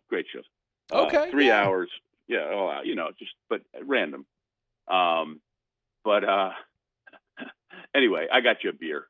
Oh well, I'm looking forward to the beer. First, let me ask you about former LSU head coach Will Wade, because looks like he might be replacing former LSU assistant coach Kermit Davis at Ole Miss. How do you feel about the old Willie Wade potentially being the Ole Miss head coach?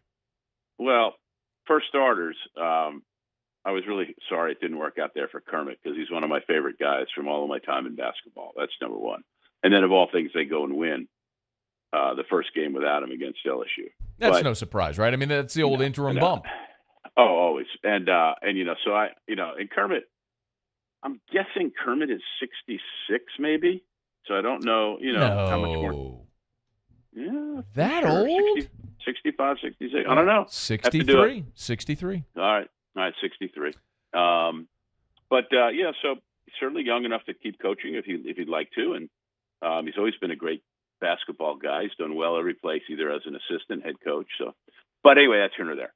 So Will Wade. So there's two sides to the Will Wade thing. One is he technically has not been charged with anything, right? Like he's never been taken figuratively through the NCAA court and deemed as such. He doesn't have like a show cause or anything like that. Well, he doesn't have a show cause, but right. he was but fired. The other side of it is he was fired when LSU received the notice of allegation. So there are formal allegations against him. Right. So where I was going with that is on the one side, he could say, hey, I'm cool. I can get a job. You can hire me. On the other side, if you're an athletic director, what are you going to touch a guy like that for who's going to, eventually get ruled and maybe have to be declared ineligible and have to have show cause, and they're not going to let him keep whatever job he's in. So it's a double-edged sword there. His two track records as a head coach, I mean, the previous job and then this job, when things were good, he obviously can get it done. He certainly knows how to get players legally or otherwise. But I mean, you got to be really surprised if an athletic director hires him. You got to let that thing still run its course, even though the slowness of the NCAA legal system, and I use that term very loosely, is unfair. Right, wrong, or indifferent. But he's innocent until proven guilty, correct? No, because that's a court of law, and there isn't a legal standard with the NCAA. They like Lee, we've seen enough. They can do whatever they want to do, right? There is no that's where we get sort of convoluted. There is no burden of proof with the NCAA. They can do whatever they want. Yeah. But all right, so conversely, if you're the Ole Miss athletic director, do you hire him? You personally? Well, maybe. Okay. It's a program that doesn't win, that nobody cares about, and that would instantly make people care about it. And you could do worse. I mean, Lee, they're vetting Chris Beard as well. I mean, that was a guy who did have a legal entanglement. Now the charges were dropped. But Texas had fired him, and I mean, Ole Miss is showing you they don't care. They just want to go win. Yeah, the last time Ole Miss was really, really good was when Rob Evans coached there. Remember? And they went to an Elite Eight, didn't they? Yeah, he turned down the LSU job to replace Dale Brown. Joe Dean was 100% sure he was going to take that job. He did not, and the next guy up was John Brady.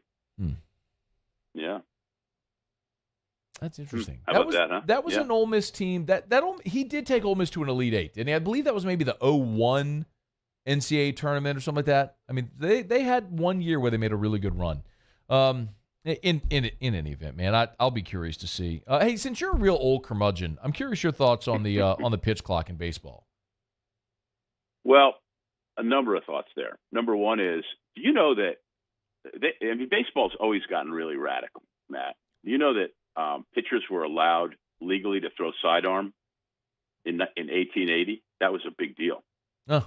The pitcher's mound in 1968 was dropped 5 inches so that they could get more hitting. Matt, do you know there was once a time when only all the pitchers hit? 50 years ago, this year, they brought in the designated hitter. You know, they tore down Yankee Stadium. That's an analogy. I use that all the time. Humans resist change naturally. Yes. And I always go, come on, they tore down Yankee Stadium. You know, they renovated it, then they tore it down, right? But I use that in analogies in other walks of life. Look, in 1879, the base on balls was reduced to 7 called balls. And in 1880, the batter no longer got the 4th strike. In 1899, the walk became 4 balls. No, this is all true stuff, right? There was a point where I got what we learned. Where there was a point where it was 8 balls was a walk. Yeah, I think so. And like when I was a kid, the first year I went to a Major League Baseball game was, and I think I've told you about this, was 1961, the year Roger Maris hit 61 homers. And the biggest controversy in the whole world there, outside of the U.S. Soviet Union Cold War, was the fact that he broke the record after 162 games instead of 154 because the schedule had been expanded. Mm-hmm. And there was an asterisk, and everybody, went nuts over the whole thing, all around baseball. I mean, baseball has continually changed from everything to expansion to night games to airplane travel to, my gosh, having blacks play. I mean, it's always been a game of transition.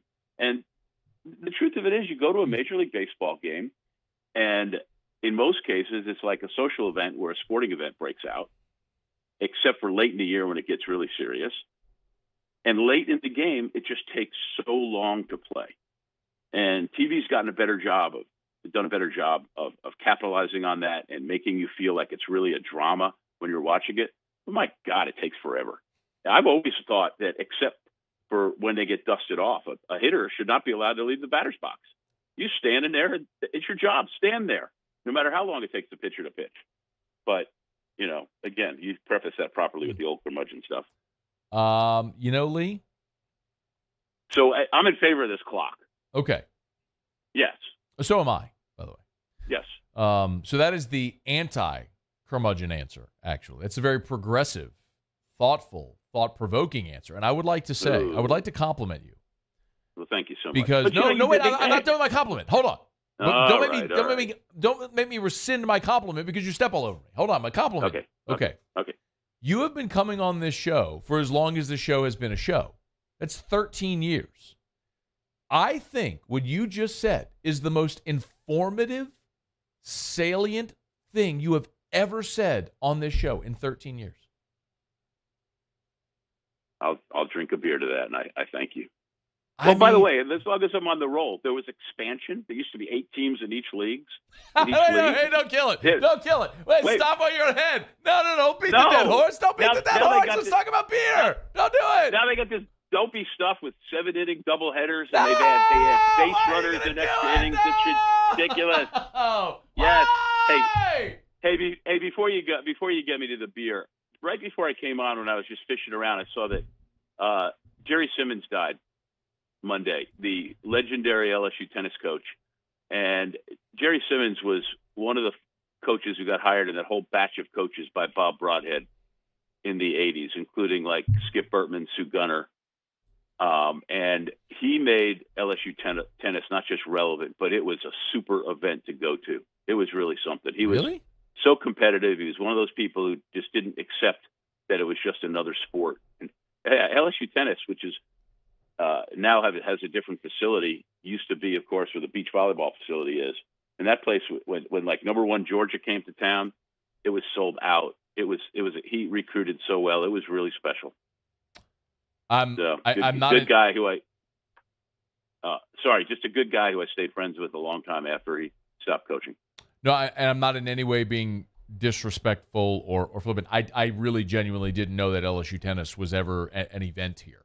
So that's it was even one of those things where, as a sports writer, it was a fun thing to cover because he made it relevant.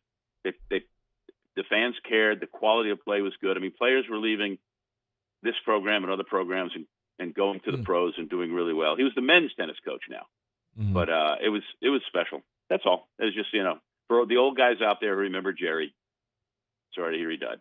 No, that's awesome. Well said. Thank you. I'm looking at the sort of in memoriam that LSU put up. 1988 National Coach of the Year. He's in the ITA Hall of Fame, Louisiana Sports Hall of Fame. So condolences to his family, those who knew him well. I can't say, Lee, honestly, before this, that I would have even known the name. He grew up in West Texas. He had stories. For any of you real old guys out there, he grew up with the Funk Brothers, the pro wrestlers. Back when pro wrestling was really pro wrestling. And when you could go to a pro wrestling event and for a mere dollar drink and ice cold beer. Oh, what is the malted liquor? What gets you drunker quicker. What comes in bottles or in cans? Beer. Can't get enough of it. Beer. How we really love it. Beer. Makes me think I'm a man. Beer. I could kiss and hug it, but I'd rather chug it. Beer. Got my belly out to here. Beer. I could not refuse it. I could really use it. Beer, beer, beer. All right, take it away. All right, thank you for the compliments. Go to sports225.com to read about the show. J.R. Ball, the executive editor of the Business Report, and former editor of Tiger Rag, and the LSU lacrosse coach is my guest this week, and it was fabulous. So over in Athens, Georgia, there's a beer company called Terrapin, and they do a lot of good stuff. I had this one that you have to find it now. There aren't that many left in Baton Rouge, but it's the white chocolate Moo-Hoo chocolate milk stout. And I had it last night after dinner as a little dessert. And I got to tell you, it was just outstanding, filling, tasty, just an excellent. I had it. They have this like pair with aged Sonoma Jack or aged Gouda or a rich stew with a Moo-Hoo base. Please. No, I just had it like it was a milkshake. It was awesome. 6% alcohol. Did you put it over ice cream? Yeah, I wish I didn't have any ice cream. No, I just sipped. I quaffed it. It's not a shotgun beer because it's pretty thick now. But if you get a chance and you're looking for something different, I say pick it up. As the weather warms and the taste, I don't have too many of these. Although I do have to tell you, I got a couple of rockin' stouts on my list to try for next week. But I would, assuming that if the weather stays warm like it's going to, I'll convert over to a few more so-called warm weather beers for you. He is Larry Feinstein, the host of Sports Monday, who joins us every single Tuesday, or at least when he's in town. Mr. Mark Minkovich, it's been a pleasure to be your guest again today. Minkovich, you could have done way better than that. You at least got to end in a vowel. Goodbye, man. Goodbye. That is Lee Feinswog. This is AFR. AFR. Love telling you about the Renaissance Hotel and the Watermark. If you're downtown, the Watermark. Southtown on Bluebonnet, the Renaissance. Two of Baton Rouge's premier hotel destinations that can certainly host your event. Of course, the Renaissance, they can host gatherings up to 500 people. I had an amazing day yesterday at the Watermark. Had lunch at the Gregory, the beautiful restaurant inside of the Watermark. I am telling you, if you are looking for a fine dining experience and you have not tried the Gregory inside of the Watermark, do it. Try the duck. Trust me. Thank me later. If it's the Renaissance or the Watermark is the old City National Bank or Louisiana National Bank. It's incredible. It's like stepping into a time capsule that's been modernized. What a gorgeous spot to have an after-dinner cocktail, to have dinner, Sunday brunch. Make sure you check out the Gregory inside the Watermark Hotel, downtown Baton Rouge on 3rd Street. Gulf Coast Bank and Trust is giving our customers the power to bank anywhere, anytime during this challenging event. And we're right there with you. Our mobile banking app is a smart way to manage your money and time. Gulf Coast Bank and Trust, the bank that cares about you. There it is, the extra mile. On the border of expected and extraordinary. For those willing to go further. Like vans customized for work or play. With safety and tech to keep you connected. Supported by a 5-star sales, service, and finance team. And backed by the 1-star you know. So go the extra mile. It's never crowded because so few have what it takes to go there. Mercedes-Benz Vans. Louisiana. It's a place defined by culture, by pride, by passion, by people who do more than love this place. They celebrate it, elevate it, champion it. They are the individuals who embody what makes Louisiana great. The companies that make Louisiana a better place to work and live. The nonprofits leading transformational change in our communities. Champions of Louisiana are all around us, and LWCC is proud to celebrate them because we've always been Louisiana loyal, supporting the workers, the innovators, the change agents of this great place we call home. Who are the champions around you? Together, we can share their stories. Together, we can help our home state thrive. Together, we are Louisiana loyal. Always.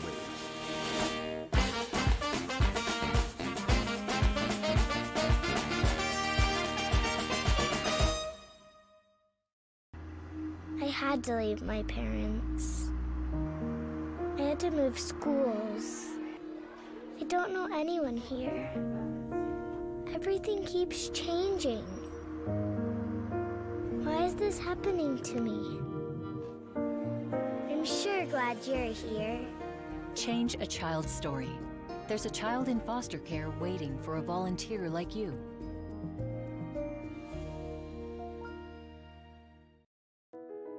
I've been doing business with Luba for 25 years. They're dependable, trustworthy. It's just the attention to detail with our clients. Our folks have years and years of experience. They're highly trained professionals. But many companies have that asset. What I'd like to think makes Luba a bit different is that we use those talents in a way that truly is dedicated to serving the needs of the folks who depend on us. Women who suffer from cardiac arrest outside of a hospital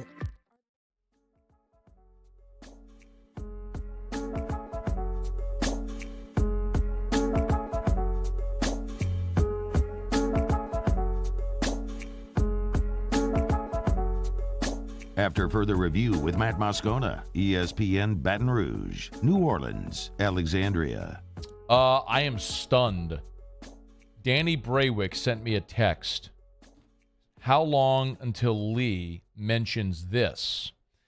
And it is a screen grab. I have got to find this so I can show it, just to make sure that this isn't fake. It's a screen grab of an article from Front Office Sports. I'm on Front Office Sports' Twitter page, and I'm not seeing it here, Danny, so I'm wondering. I'm not saying you're wrong. I'm not saying you're lying.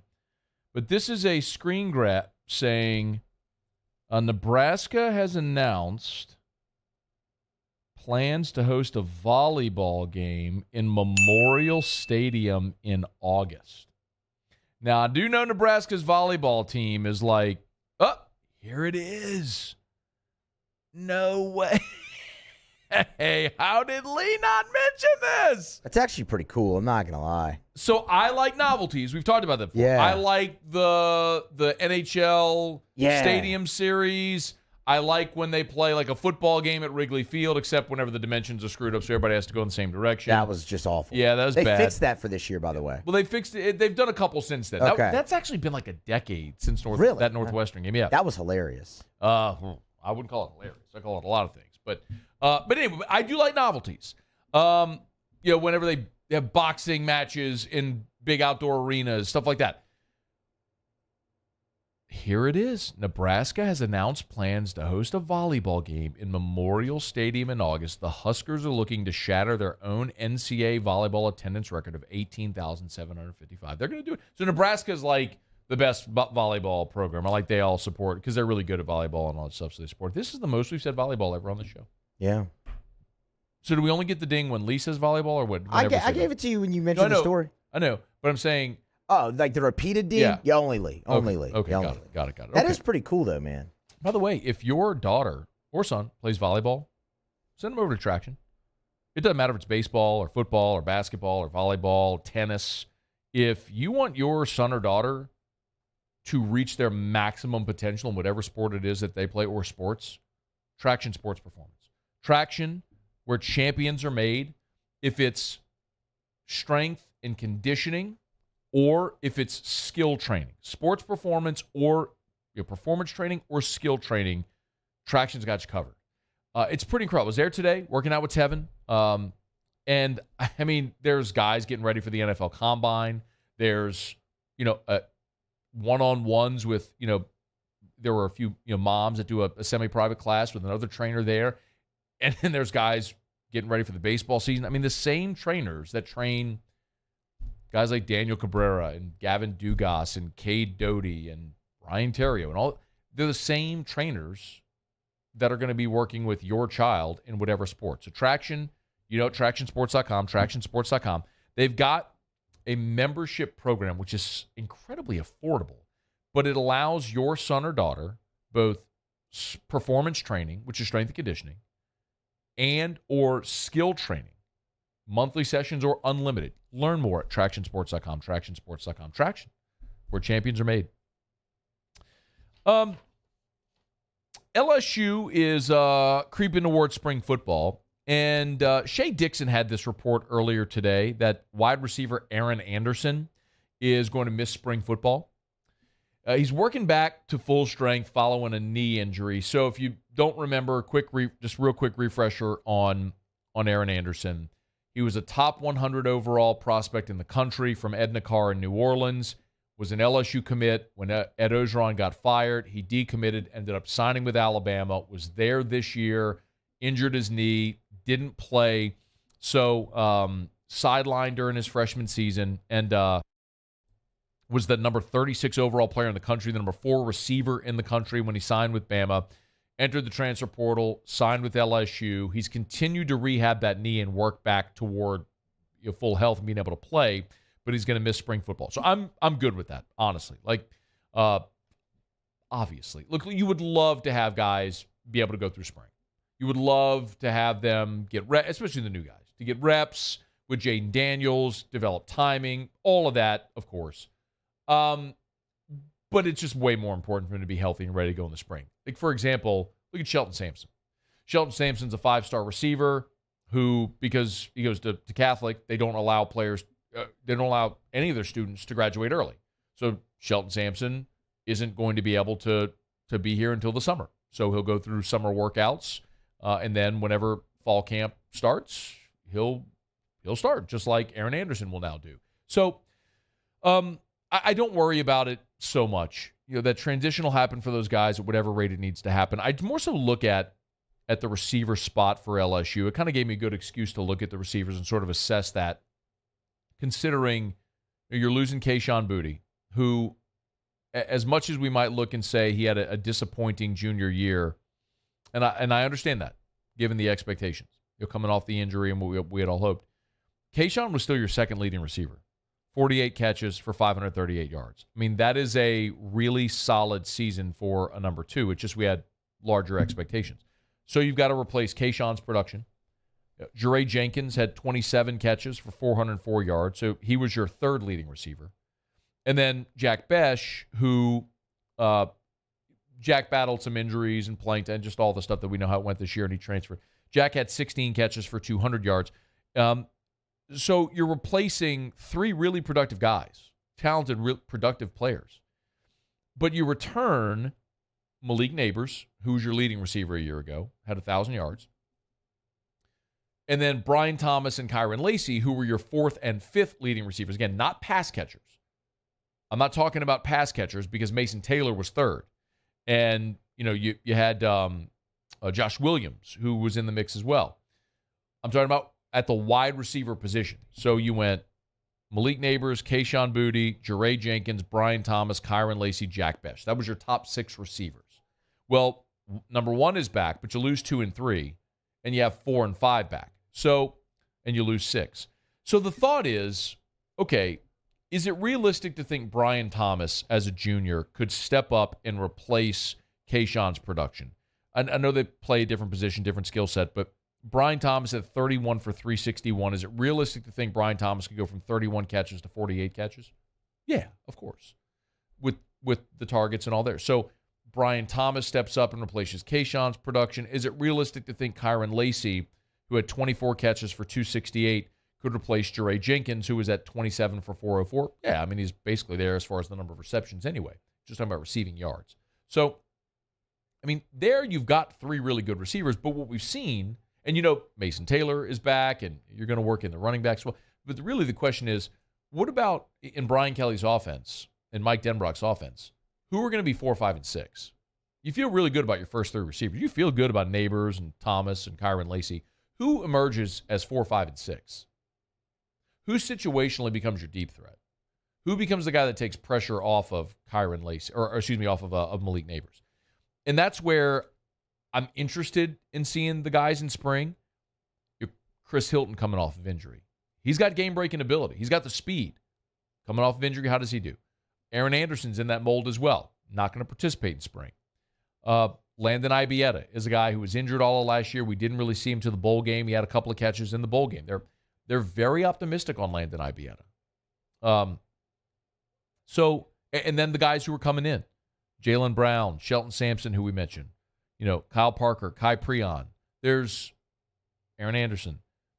You got a good group of guys to see who is going to step up and emerge. Some who have been here. I mentioned Hilton and Ibieta. Some who are coming in, if it's Anderson or Shelton Sampson or Jalen Brown, the guys who are most likely to take that. But that's going to be one of the really exciting things to watch in this offense. You got your quarterback returning. You got your offensive line returning. You've got your starting tight end returning. You've got your best receiver back. You've got all of your running backs returning as well. Who are going to be the supplemental pieces in that offense at receiver that step up? And that's going to be fun to watch during spring and then also throughout fall camp as well, to see who those guys are that are going to take some of those targets and help LSU develop that depth at the receiver position. All right, it's after further review. We're glad you're hanging out with us here. Love telling you about Relief Windows and ReliefWindows.com. Energy-efficient replacement windows, beautiful entry doors, hardy plank and vinyl siding. They do it all at Relief Windows. Hey, want to remind you, we talk all the time, and you've seen the TV ads and everything where Brandon Holly's got that crowbar and he's hammering a window and he can't crack it. Or remember Terrio had the baseball bat. Well, those are the impact-resistant, Storm Force impact-resistant windows. They're Cat 5 tested and graded in Miami-Dade County. Like, not only do those increase your home's resale value, make your home more energy efficient, increases your home's security. Someone's trying to smash and grab at your home, not smashing that window. Now is the time to start thinking about that, because storm season is going to be here before you know it. And as we move into spring, maybe you're getting that tax refund. This is a great time to think about replacing the windows in your home. Call Relief Windows. Energy-efficient replacement windows, beautiful entry doors, hardy plank vinyl siding. They do it all at Relief Windows. Windows, door siding, Relief Windows, and ReliefWindows.com. Been a good show, y'all. Appreciate y'all for being here. Leah Vann in 15 minutes. She's in Austin with LSU baseball. Tigers and Longhorns tonight. 6:30 first pitch. It's on the Longhorn Network. If you don't have Longhorn Network, Pluckers does. So they'll be showing the game at both locations, Nicholson, Bluebonnet. Of course, you can listen to it on our sister station, Eagle 98.1. So we will preview the game with Leah Vann in about 15 minutes from right now. We're not going to break Muso. We'll have Tigers and the pros. We will circle back to Mel Kiper's, not only his big board, but his mock draft 2.0. That's all coming up in hour number 3. We're glad you're here. AFR. AFR. Get Gordon and get it done. It's Gordon McKernan, injury attorneys. Shared this news with you yesterday, but if you missed it, we have been talking all throughout the month of February about a great initiative that Gordon McKernan did alongside Get Gordon partners Angel Reese and Alexis Morris. And for every point that the duo scored throughout the month of February, Gordon was going to donate $20 per point to the Turner Syndrome Foundation. That was a charity handpicked by Angel and Alexis because of what it means for Kim Mulkey and her family. Well, they ended up raising $5,860 for the Turner Syndrome Foundation. And I know Gordon hadn't tweeted this, but I did talk to Alex on Gordon's team, and he said Gordon has said he's just going to round it up and donate $10,000 to the Turner Syndrome Foundation. So another way Gordon McKernan Injury Attorney is giving back to our community. If you've been injured, you need representation, get Gordon and get it done. Go to getgordon.com. I've been doing business with Luba for 25 years. They're dependable, trustworthy. It's just the attention to detail with our clients. Our folks have years and years of experience. They're highly trained professionals. But many companies have that asset. What I'd like to think makes Luba a bit different is that we use those talents in a way that truly is dedicated to serving the needs of the folks who depend on us. Bayou Ford has $10,000 off MSRP on select new 2022 Ford F-150 trucks. $10,000 off plus 0% financing. And all new Bayou Ford vehicles come with a 1 million mile warranty. The crew at Bayou Ford is going to do right by you.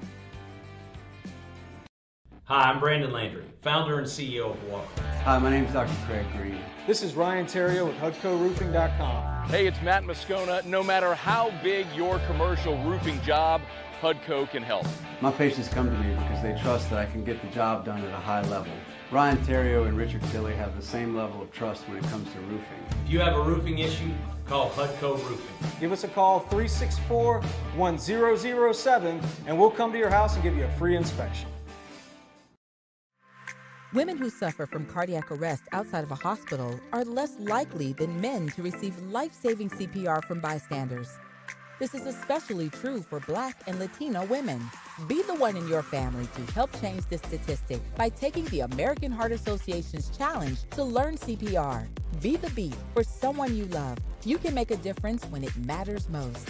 Go to heart.org today to take the CPR challenge and save lives.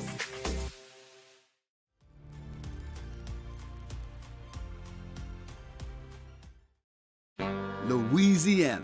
It's a place defined by culture, by pride, by passion, by people who do more than love this place. They celebrate it, elevate it, champion it. They are the individuals who embody what makes Louisiana great. The companies that make Louisiana a better place to work and live. The nonprofits leading transformational change in our communities. Champions of Louisiana are all around us, and LWCC is proud to celebrate them because we've always been Louisiana loyal, supporting the workers, the innovators, the change agents of this great place we call home. Who are the champions around you? Together, we can share their stories. Together, we can help our home state thrive. Together, we are Louisiana loyal. Always.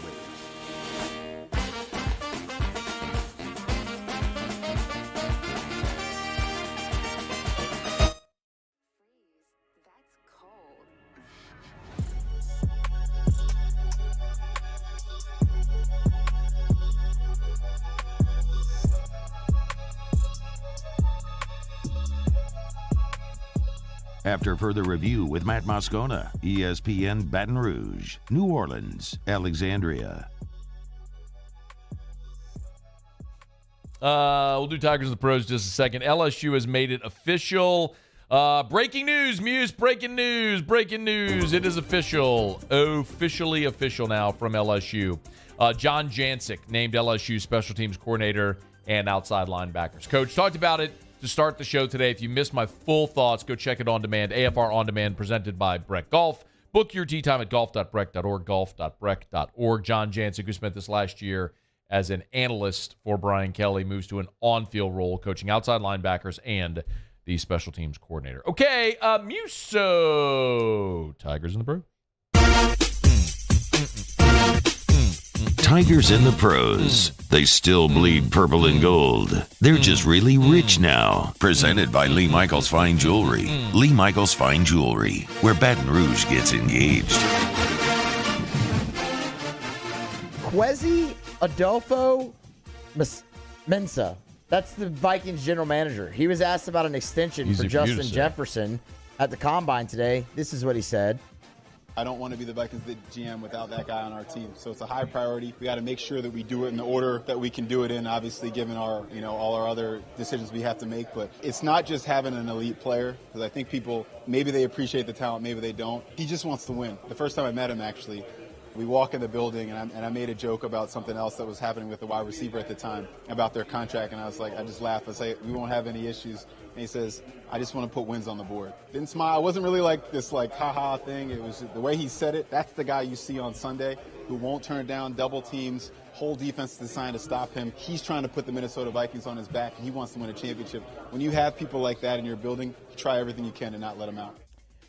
Jets led the NFL in receptions and receiving yards this year. Leonard Fournette set to be released by the Buccaneers on March 15th, first day of the new league year. Tom Pelissero with that report.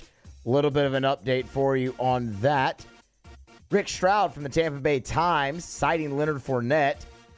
Leonard asked for his release from the Bucs. Quote, I asked after the season to be released, and they respected my wishes, so no bad blood. 28 touchdowns, 3,629 yards for Leonard in 3 seasons, and, of course, the birth of playoff Lenny. Spring training baseball. Oh, what a beautiful time. Parker Bugg has landed on his feet with the Minnesota Twins. He's on the spring training roster, pitched the 8th inning yesterday against the Boston Red Sox. 1 inning for Parker, 1 hit, gave up a run, didn't walk anybody, and struck out 1. See if he catches on there with the Twins. Aaron Nola got the start. He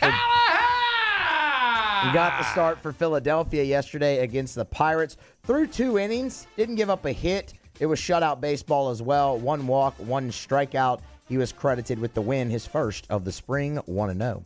Pair of former Tigers in spring training with the Chicago Cubs. Let's start with Jake Slaughter, playing third base for the Cubbies. Went 0 for 2 yesterday. Still searching for that first hit, but I'm almost positive. Actually, I am positive. This is the first spring training invite he's gotten with Chicago. So, made it up to AAA last year. That's an impressive feat.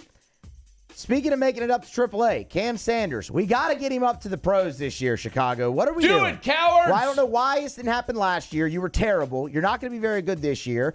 Get him up there. 1 inning, shutout ball, pitched around 2 singles, struck out a guy, was up to 99 miles per hour. Attaboy. With an 86 mile per hour cutter.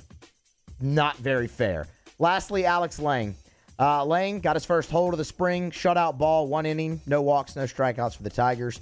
They lost to the Yankees. That's Tigers in the pros. Presented by Lee Michaels Fine Jewelry, LMFJ.com. LMFJ.com for Lee Michaels Fine Jewelry. You know where to find it with 2 locations in Baton Rouge, corporate in Bocage, and in the Mall of Louisiana. Gentlemen, thrill her with a gift in the red box. It'll put a smile on her face, make you the hero.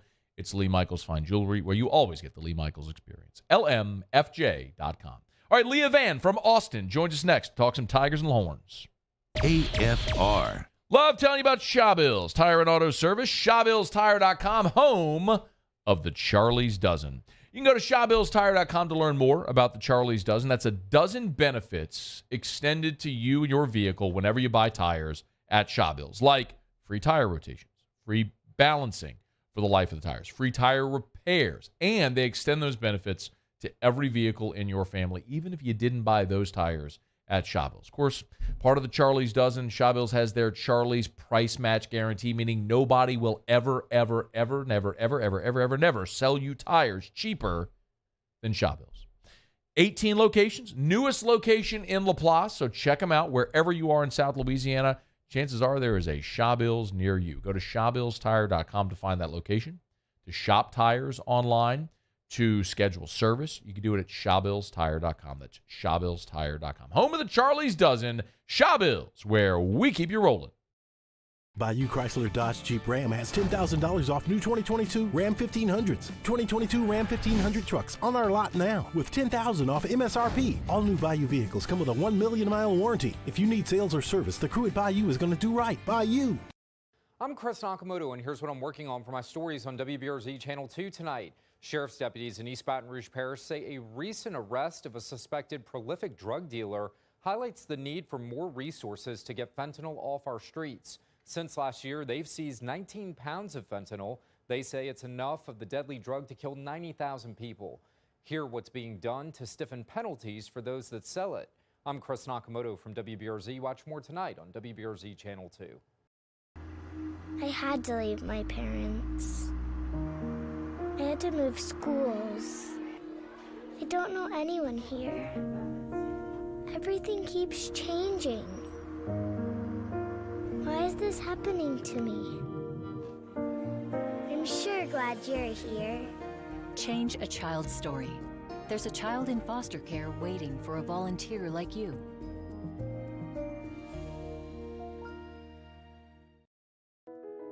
I've been doing business with Luba for 25 years. They're dependable, trustworthy. It's just the attention to detail with our clients. Our folks have years and years of experience. They're highly trained professionals, but many companies have that asset. What I'd like to think makes Luba a bit different is that we use those talents in a way that truly is dedicated to serving the needs of the folks who depend on us. Hi, I'm Brandon Landry, founder and CEO of Walk. Hi, my name is Dr. Craig Green. This is Ryan Terrio with HUDCORoofing.com. Hey, it's Matt Moscona. No matter how big your commercial roofing job, HUDCO can help. My patients come to me because they trust that I can get the job done at a high level. Ryan Terrio and Richard Tilley have the same level of trust when it comes to roofing. If you have a roofing issue, call HUDCO Roofing. Give us a call, 364-1007, and we'll come to your house and give you a free inspection. Women who suffer from cardiac arrest outside of a hospital are less likely than men to receive life-saving CPR from bystanders. This is especially true for Black and Latino women. Be the one in your family to help change this statistic by taking the American Heart Association's challenge to learn CPR. Be the beat for someone you love. You can make a difference when it matters most. Go to heart.org today to take the CPR challenge and save lives.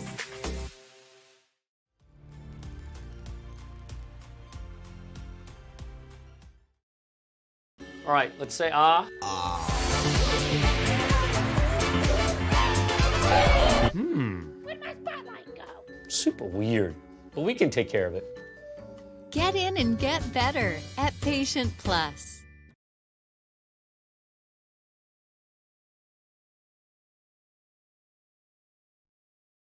This is SportsCenter. I'm Christine Lisi. A big name's on the move in the NHL. ESPN's Emily Kaplan reports the Blackhawks agreed to trade star winger Patrick Kane to the Rangers. New York sends 2 draft picks to Chicago. Packers GM Brian Gutekunst told reporters today he hasn't had much dialogue with quarterback Aaron Rodgers since the end of the season. And until they have those conversations, all options are on the table. He also said he thinks Jordan Love is absolutely ready to be a starter.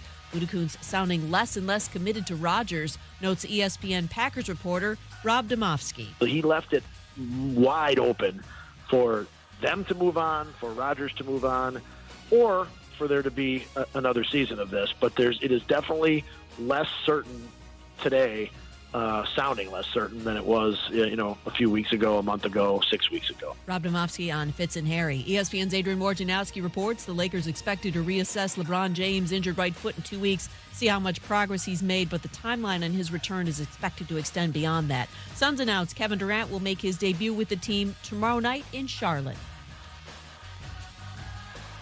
ESPN Radio is presented by Progressive Insurance. Looking for a career you'll love with flexibility, great pay, and benefits, and one of the country's top workplaces? Come join their growing team.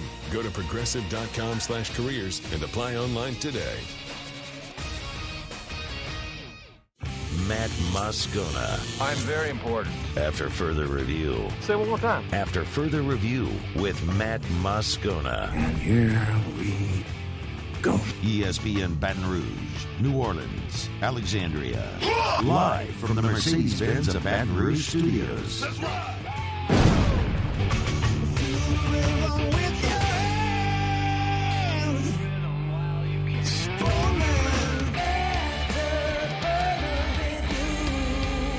Hour 3, off we go. Welcome aboard. Glad you're with us. AFR, I'm Matt. Love you, Matt. Paul O'Neill. They're chanting Paul O'Neill's name. Yusu. And Mr. Toby Tomplay.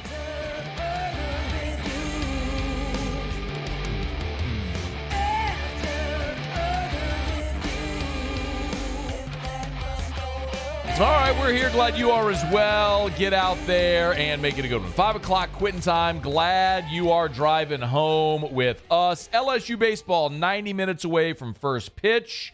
Taking on the University of Texas. They're in Austin. I am always in favor of LSU going on the road early in the season, playing true road games against good opponents to test your mettle, and they're going to do that. Leah Vann from The Advocate is there. Of course, LSU baseball beat writer, covering the team. Been there since the weekend in Round Rock. Good enough to join us now. Leah, how are you?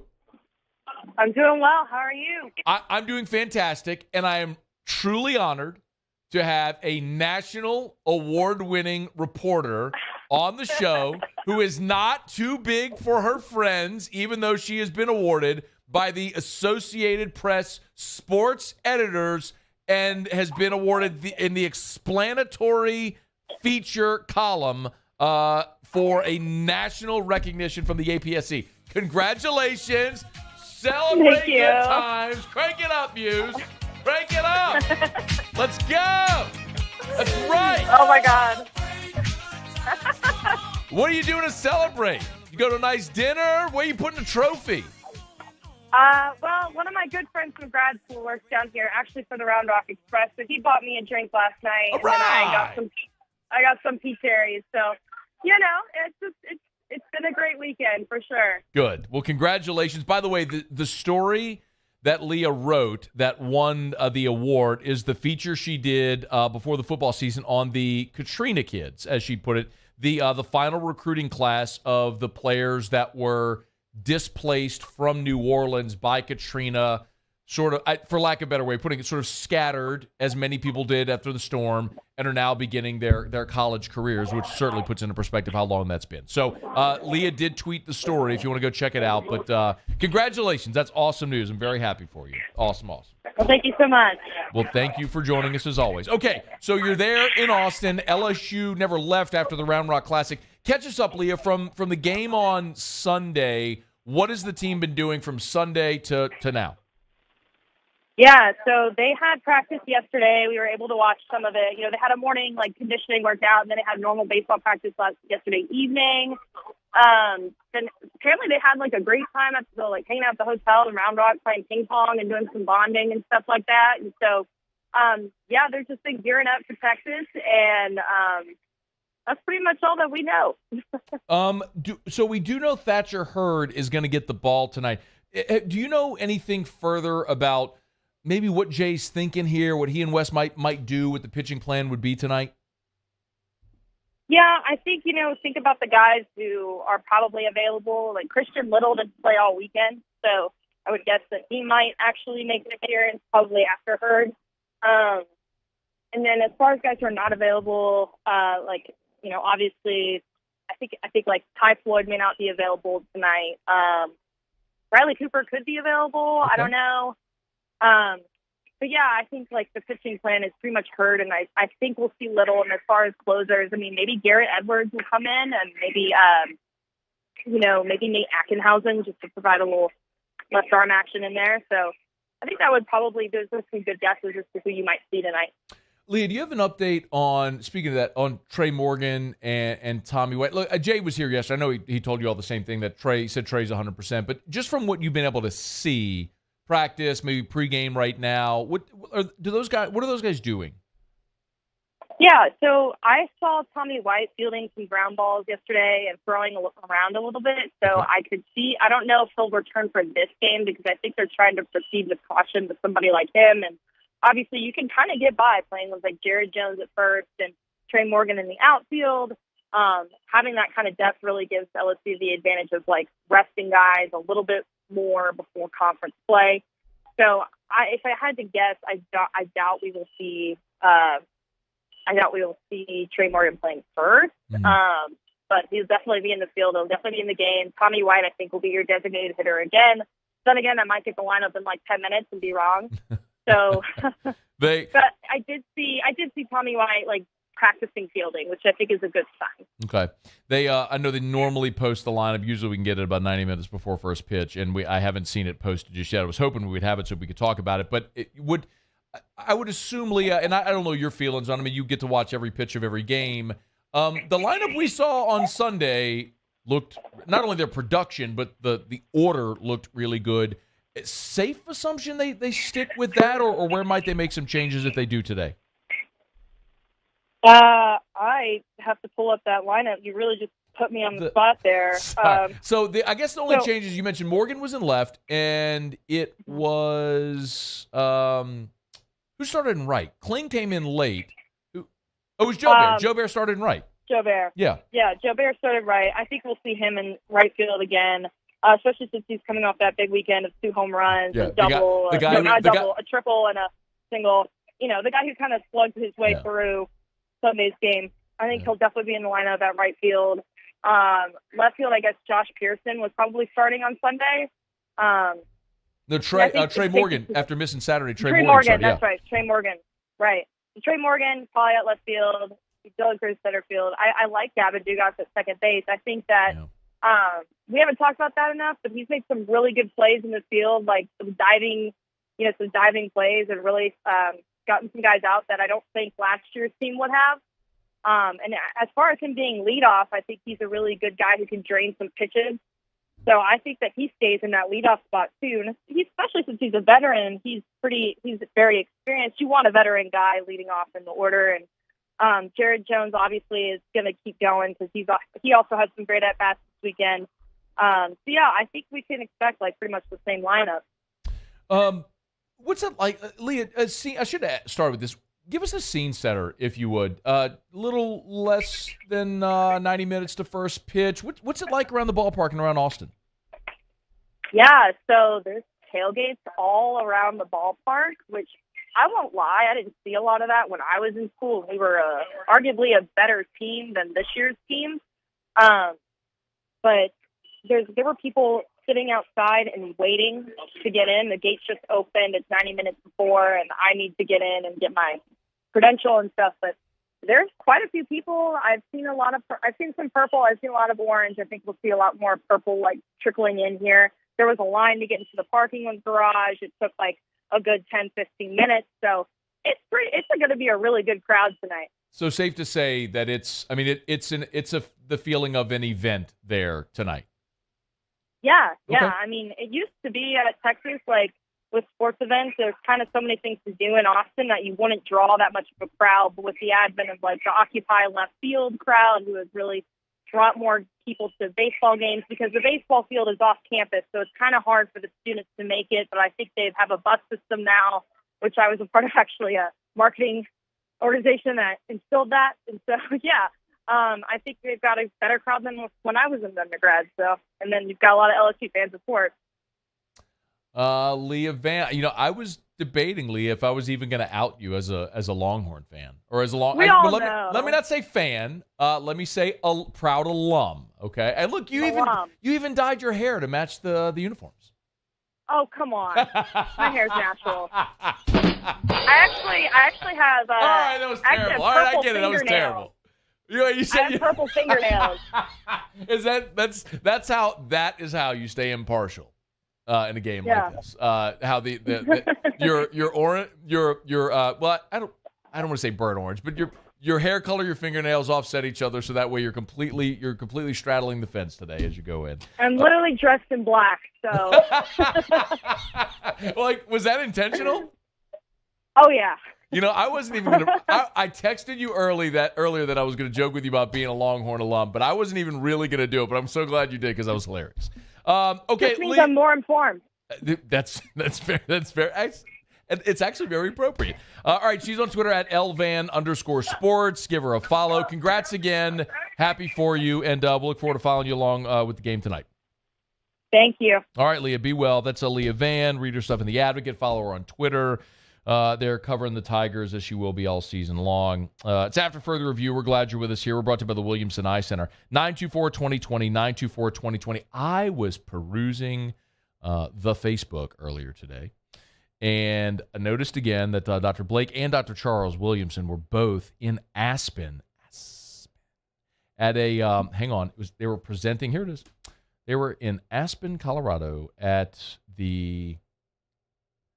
I'm trying to get my apologies. Of course, now I try to do this off the cuff, and I'm not going to be able to see it. But they were presenting at what is known as the American European Congress of Ophthalmology, ophthalmic.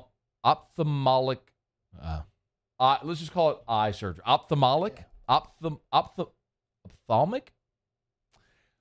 Eye surgery. Anyway, they were presenting there in Aspen at this giant conference for both America and European eye doctors. So if you're watching, there's Dr. Blake Williamson right there on stage presenting to the crowd. But I tell you, man, I say it all the time, Dr. Blake Williamson is so much on the forefront of ophthalmology, not only in Louisiana, but in the entire United States. He goes over the world presenting at conferences like this. You could not be in better hands. I trusted Dr. Blake Williamson with my LASIK. If it's LASIK, if it's a lens replacement, there's so many options. If it's PRK, if you want to live your life without contacts or glasses, there's a way to do it, and the Williamson Eye Center can help. Call Dr. Blake Williamson, set up that consultation at 924-2020, 924-2020, or williamsoneye.com. Can I get a pronunciation on ophthalmic? Ophthalmic? I mean, it's ophthalmology, right? OPHTHALMIC.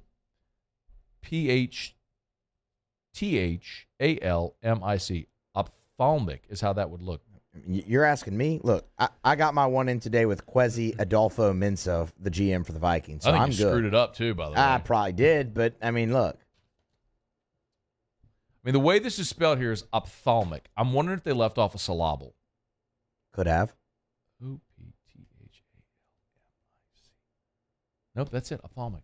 Or maybe they're just a lot smarter than us. Ophthalmic. That's it. I got my other what I learned today. Okay. We've learned a lot today. Yeah, I mean, Otter's not going to leave us enough time anyway, so it doesn't really matter. But That's a fair point. Fair point. But yeah, I know. Ophthalmic is a word.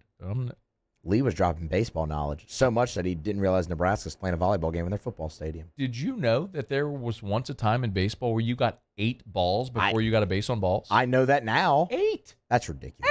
8. 4 strikes. In 4 strikes. Hmm. Yeah. It's a lot of balls. That is. It's AFR. AFR. AFR is brought to you by Rouse's, y'all. It is spring. It is crawfish time.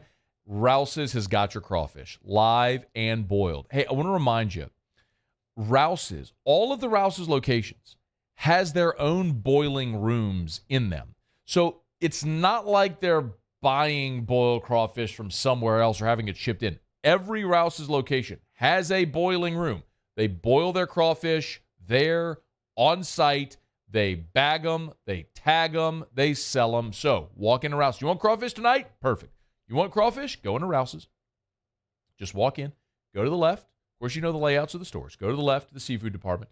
They've got the hot and boiled kiosk, and you'll see it right there. Bagged, tagged, ready to roll. Just grab and go. Boiled crawfish at Rouse's, the official supermarket of the New Orleans Saints. If you want live or boiled crawfish, remember every weekend throughout Lent, they've got all your seafood options. It's at Rouse's. This feels like home. At Ochsner, we know healing is a team sport. That's why we've partnered with world-renowned orthopedic surgeon Dr. James Andrews to create the Ochsner Andrews Orthopedics and Sports Medicine Institute.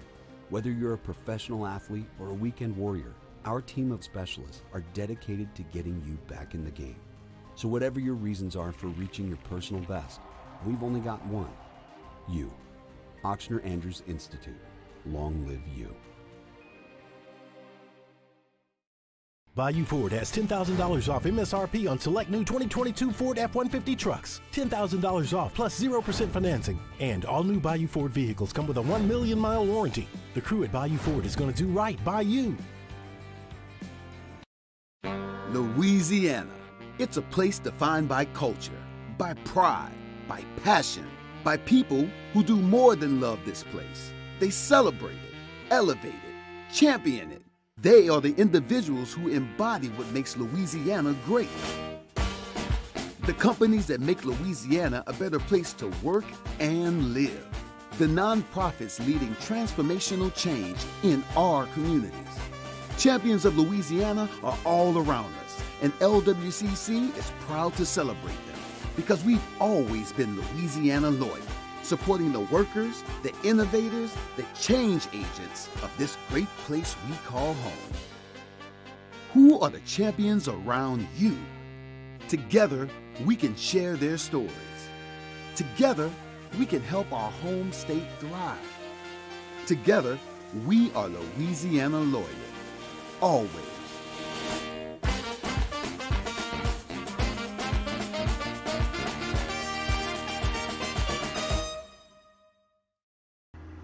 I had to leave my parents.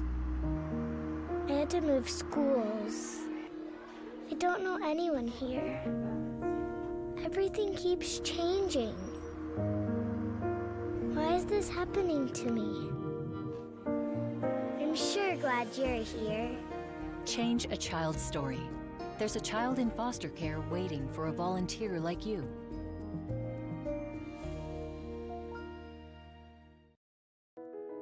I've been doing business with Luba for 25 years. They're dependable, trustworthy. It's just the attention to detail with our clients. Our folks have years and years of experience. They're highly trained professionals, but many companies have that asset. What I'd like to think makes Luba a bit different is that we use those talents in a way that truly is dedicated to serving the needs of the folks who depend on us.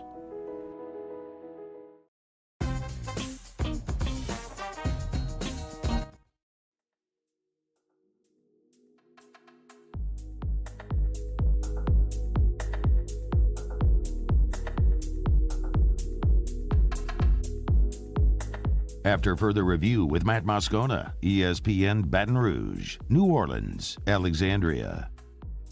Mel Kiper put out his latest mock draft today, also his big board, which we'll get to in a second. The mock draft is what is our obsession with mock drafts? I was thinking about this earlier today. And I'm guilty, by the way. I love mock drafts, like everybody else. I love doing the mock draft machine that you could do, the draft simulator on Pro Football Focus. I love looking at mock drafts. Maybe the unknown, the uncertainty of it all is what the appeal is. But for me, I more so, when I'm looking at a mock draft through the lens of the Saints, it's not necessarily the player. It's a lot of times the position.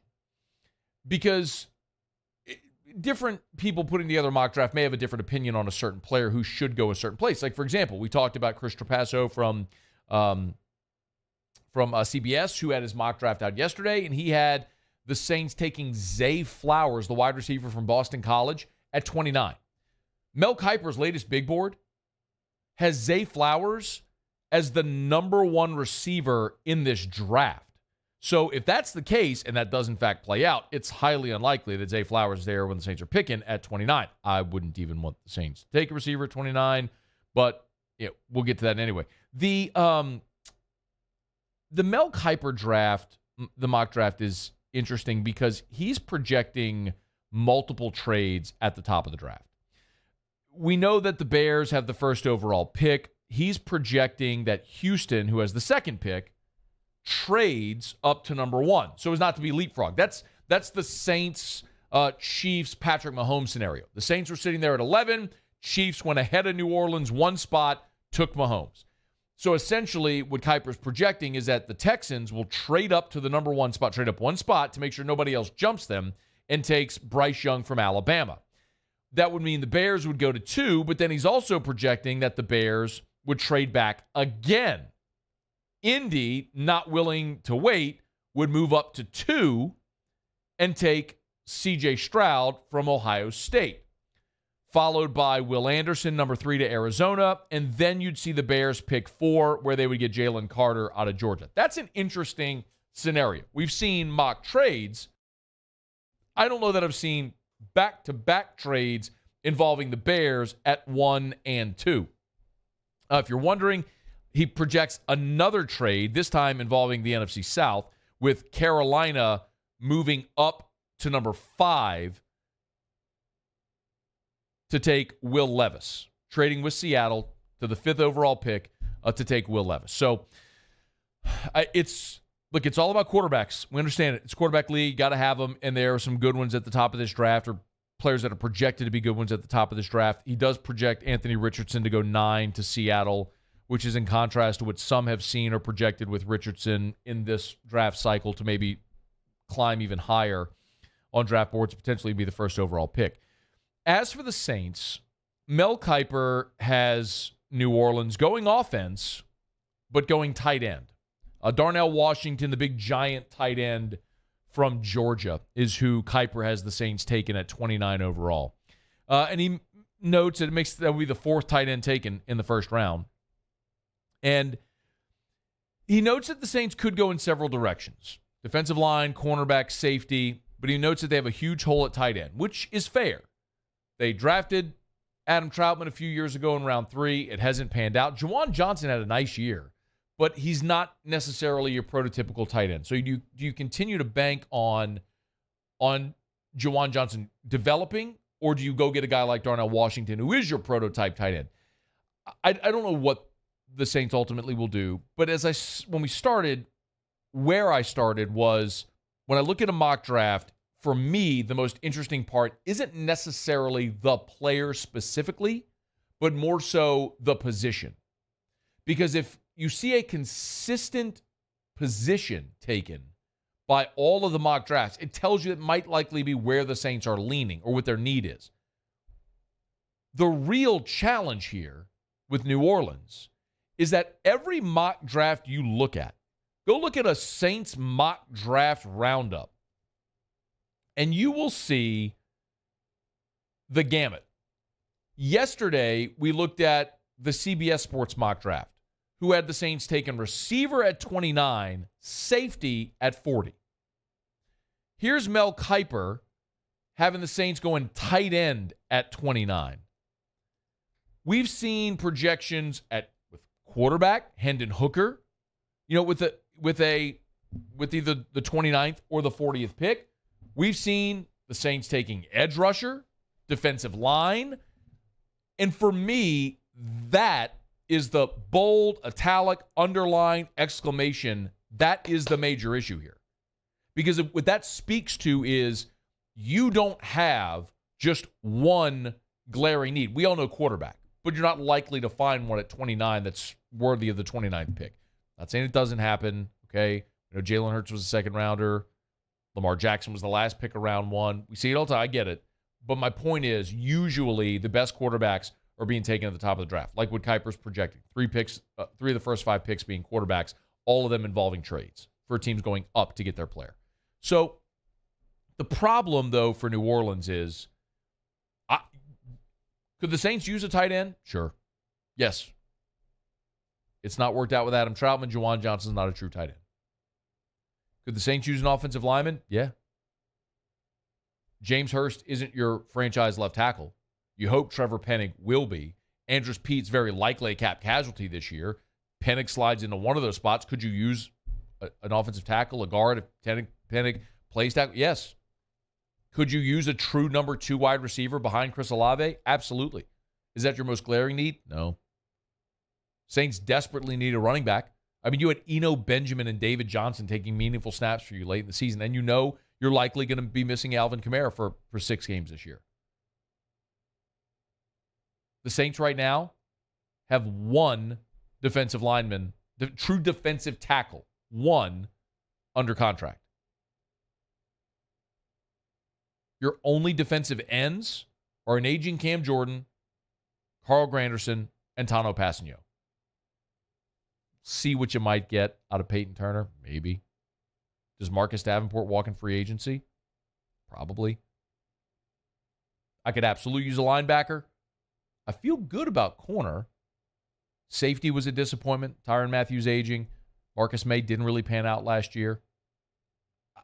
I could make a case for damn near any position. Just take the best player available. But that is, for me, and continues to be, for me, the problem with New Orleans continuing with their current strategy of win now. But look, we referenced this earlier.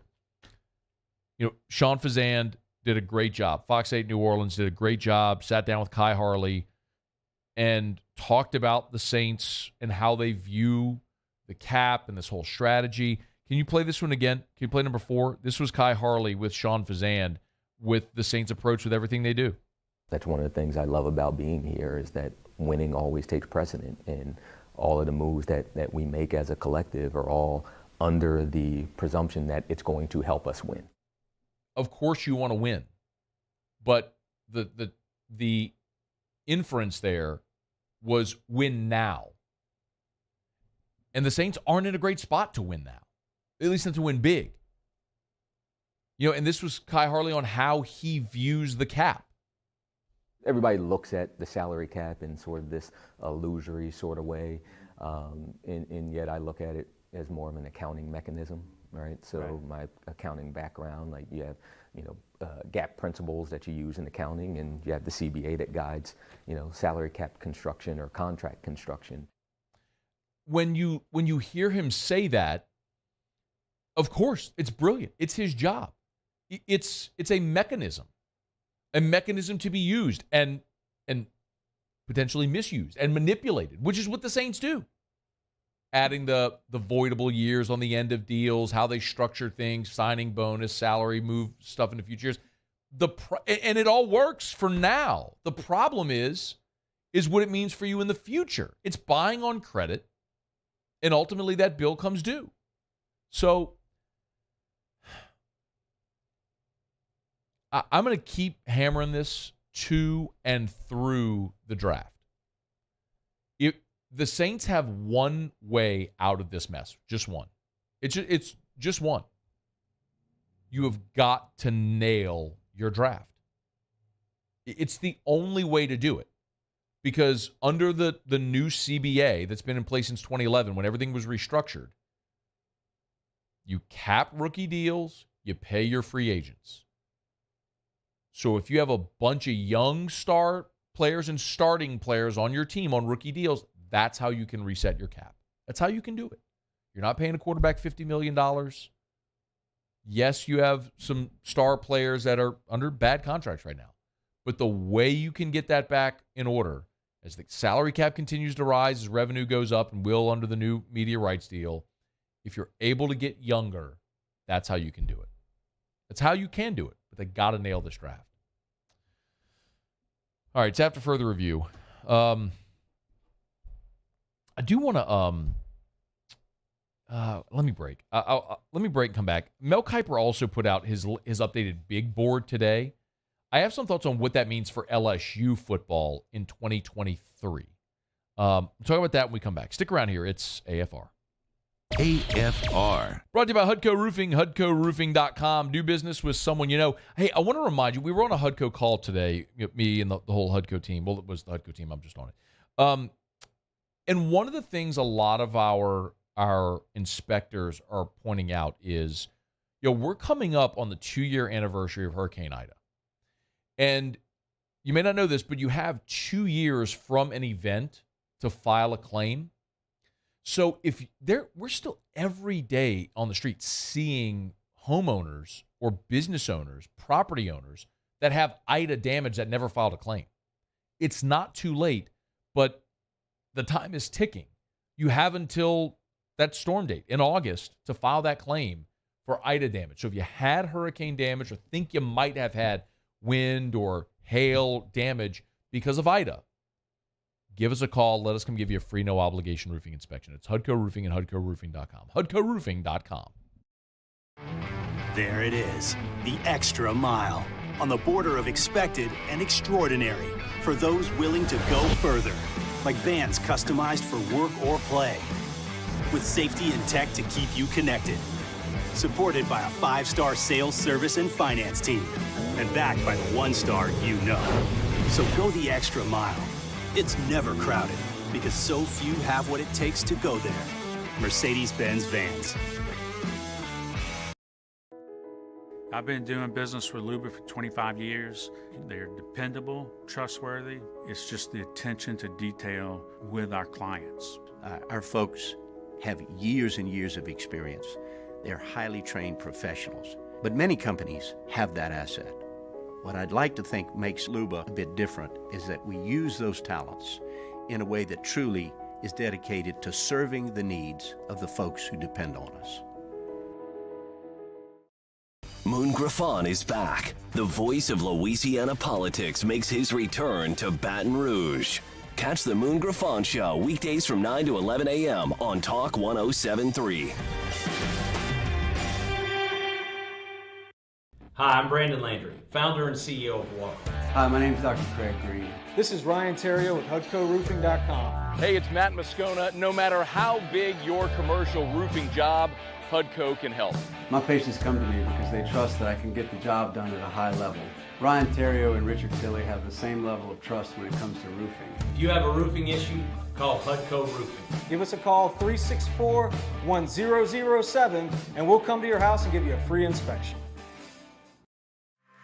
Women who suffer from cardiac arrest outside of a hospital are less likely than men to receive life-saving CPR from bystanders. This is especially true for Black and Latino women. Be the one in your family to help change this statistic by taking the American Heart Association's challenge to learn CPR. Be the beat for someone you love. You can make a difference when it matters most. Go to heart.org today to take the CPR challenge and save lives.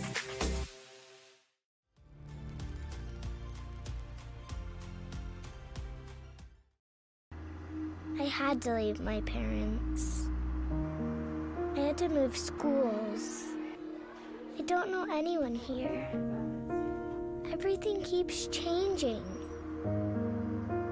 Why is this happening to me? I'm sure glad you're here. Change a child's story. There's a child in foster care waiting for a volunteer like you.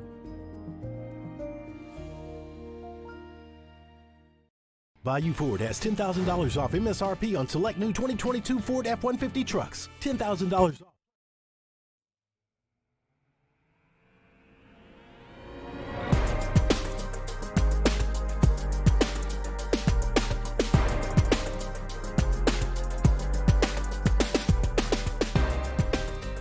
After further review with Matt Moscona, ESPN Baton Rouge, New Orleans, Alexandria. All right, we have a starting lineup for LSU baseball tonight against Texas. I would love to show you the graphic that LSU posted on the LSU Twitter, but there is an error on that graphic. So let's see. So Leah Vann tweeted the starting lineup that's been handed out in the press box, and the conflict is that the LSU graphic had Josh Pearson in left.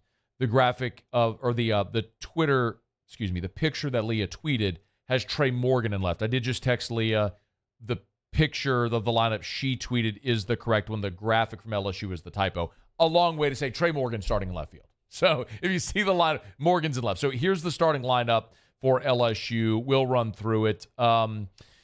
Thatcher Hurd is going to get the ball tonight, as we mentioned. So it'll be interesting to see how long he goes, how deep he goes into the ball game, and how he pitches. After a little bit of a shaky start last week against Southern, we'll see how Thatcher Hurd does tonight. So Gavin Dugas, is it the same lineup? It is, yeah, the same lineup. It's the same lineup from Sunday. So Gavin Dugas is going to lead off and play second. Dylan Cruz will bat second and play center. Braden Joubert will be in right field and will bat third. Tommy White will DH and hit cleanup. Trey Morgan is in left field and will bat fifth. Jared Jones will bat sixth and play first base. Bottom third of the lineup, catching Brady Neal, and then Jordan Thompson, the 8-hole, playing short, and Ben Napolt at third and batting ninth. So Dugas, Cruz, Joubert, White, Morgan, Jones, Neal, Thompson, Napolt. That's how LSU will line it up tonight against the University of Texas Longhorns there in Austin. And for Texas, LeBaron Johnson is going to get the start. He's a righty, a 4.50 ERA. He started once so far on the season, just 6 innings pitched. So LSU against Texas, we are inside of an hour away from first pitch of the ball game. I'm excited to see LSU in this ball game tonight. Excited to see them go on the road, see how they do. Excited to see Thatcher Hurd. Hopefully a lot we'll learn about this team tonight. By the way, another quick reminder, if you don't have – the game is Longhorn Network tonight. If you don't have Longhorn Network, Pluckers, both locations in Baton Rouge, has Longhorn Network. So if you need a place to watch the game tonight, if you don't have it at your house, get by Pluckers. Okay, it's after further review. I want to get into here it is. Thank you. So Mel Kiper today did put out a mock draft. He also updated his big board. And the big board, if you're not familiar, is the top 25 overall prospects. Not a mock draft. It's just ranking the top 25 prospects in the draft, and then the top 10 by position. And this really, really was startling for me today. So, not surprisingly, Kiper does not have anyone in the top 25 overall. I don't think we expected that. B.J. Ojulari, Keishon Boutte were the two players who had a possibility of being there this year. Not surprising that neither are.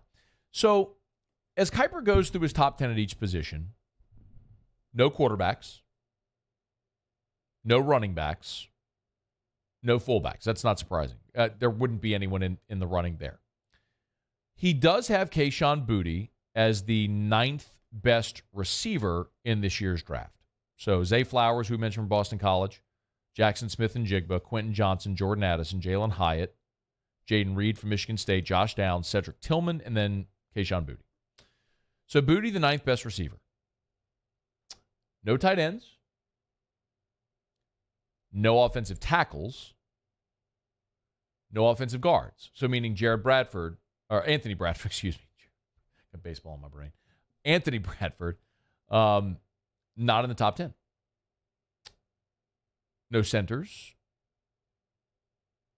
He's got B.J. Ojulari as the 5th best defensive end. but no Ali Gay. And he even lists, under the just missed, players who maybe just missed being in the top 10. No Ali Gay. Defensive tackles. No Jaquelin Roy. Inside linebackers. No Micah Baskerville. No outside linebackers.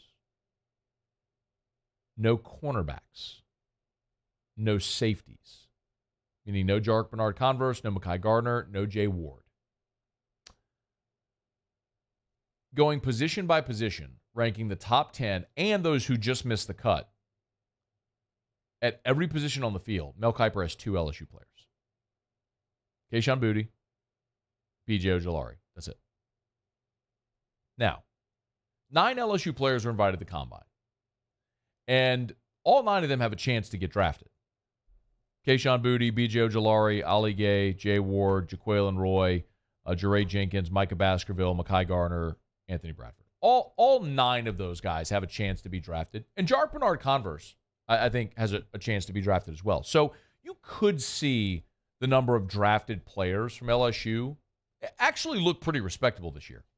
But I was thinking about this earlier. In years where LSU maybe had a down draft year, what did that say about the team the following year? And this does make sense to say when you have a light draft year, typically that means you had a lot of guys stay in school, and so you had a good year following. The most glaring example would have been the 2019 draft. So the 2019 draft would have been after the 2018 season and before the 2019 season. LSU had 3 players taken in that draft. 3. Devin White, Greedy Williams, Foster Morrow. That was it. 3. And they followed that up with the best season in the history of college football.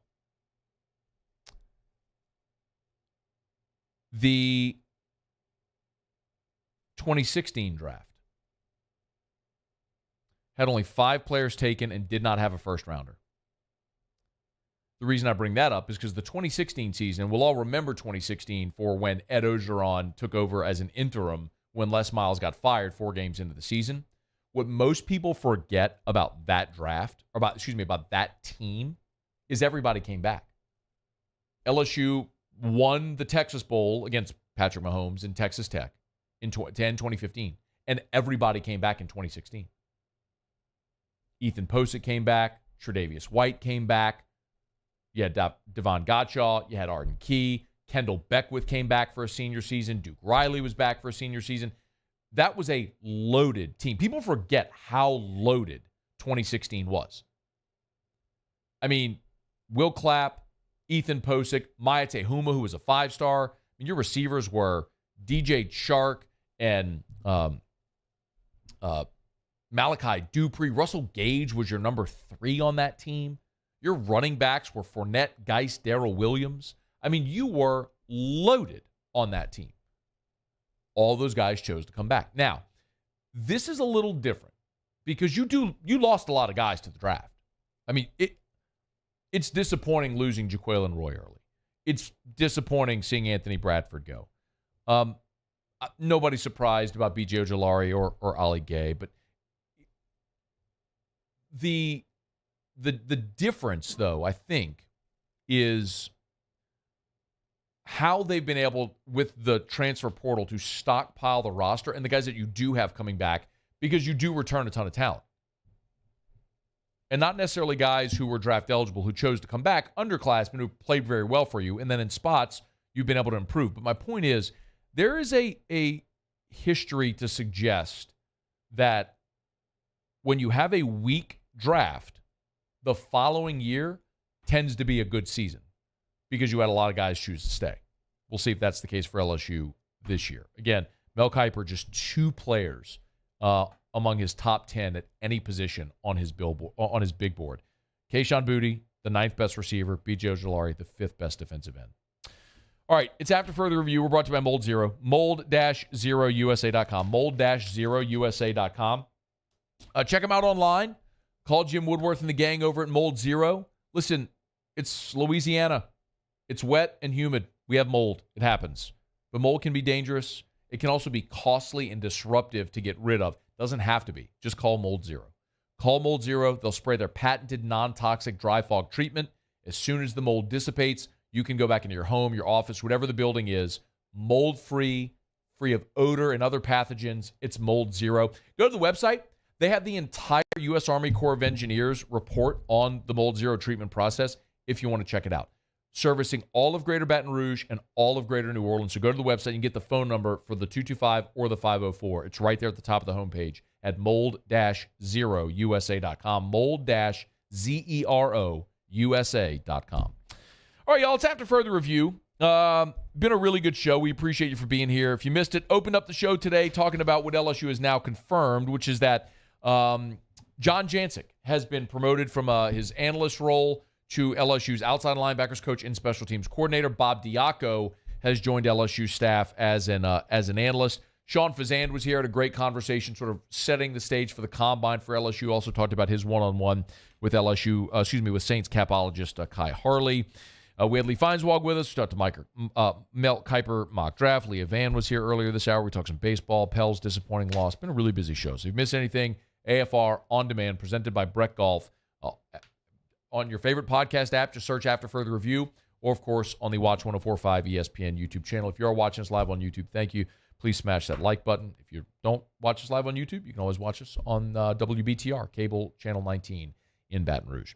Okay, it's After Further Review. We will knock out a final break of the show, do a little Outer Locks to wrap up next. Stick around. It's AFR.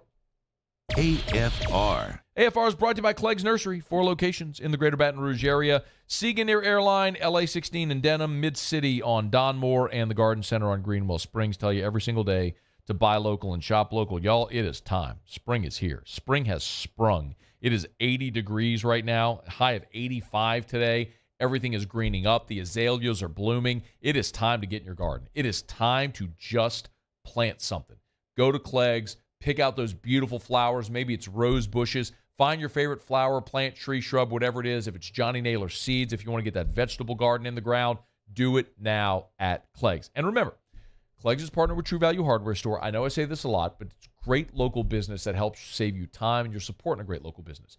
Whatever you'd find at True Value Hardware Store, you'll find at Clegg's Nursery. Everything from hammers and nails and gas cans and spray paint and floodlights, you'll find it at Clegg's Nursery. So, support a great local business that's supported Baton Rouge for 60 years. Buy local, shop local at Clegg's Nursery. Bayou Chrysler Dodge Jeep Ram has $10,000 off new 2022 Ram 1500s. 2022 Ram 1500 trucks on our lot now with $10,000 off MSRP. All new Bayou vehicles come with a 1 million mile warranty. If you need sales or service, the crew at Bayou is going to do right by you. Louisiana. It's a place defined by culture, by pride, by passion, by people who do more than love this place.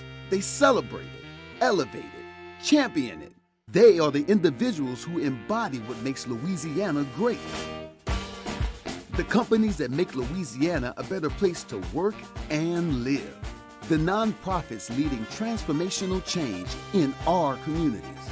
Champions of Louisiana are all around us, and LWCC is proud to celebrate them because we've always been Louisiana loyal, supporting the workers, the innovators, the change agents of this great place we call home. Who are the champions around you? Together, we can share their stories. Together, we can help our home state thrive. Together, we are Louisiana loyal. Always.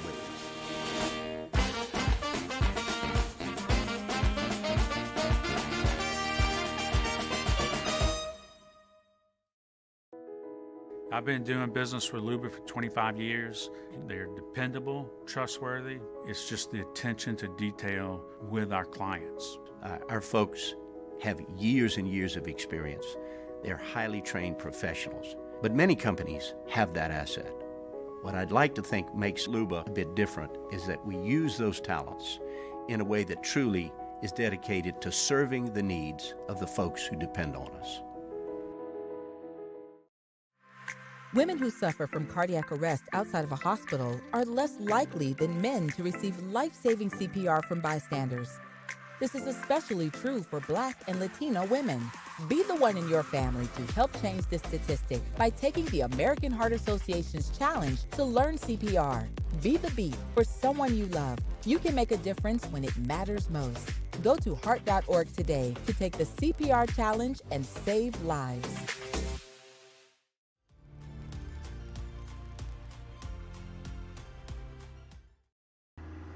I had to leave my parents. I had to move schools. I don't know anyone here. Everything keeps changing.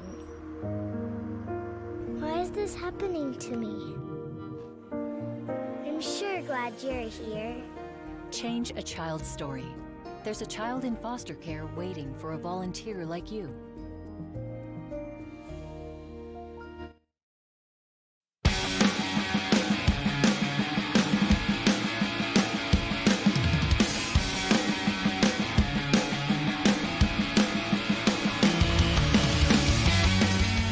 After further review with Matt Moscona, ESPN Baton Rouge, New Orleans, Alexandria.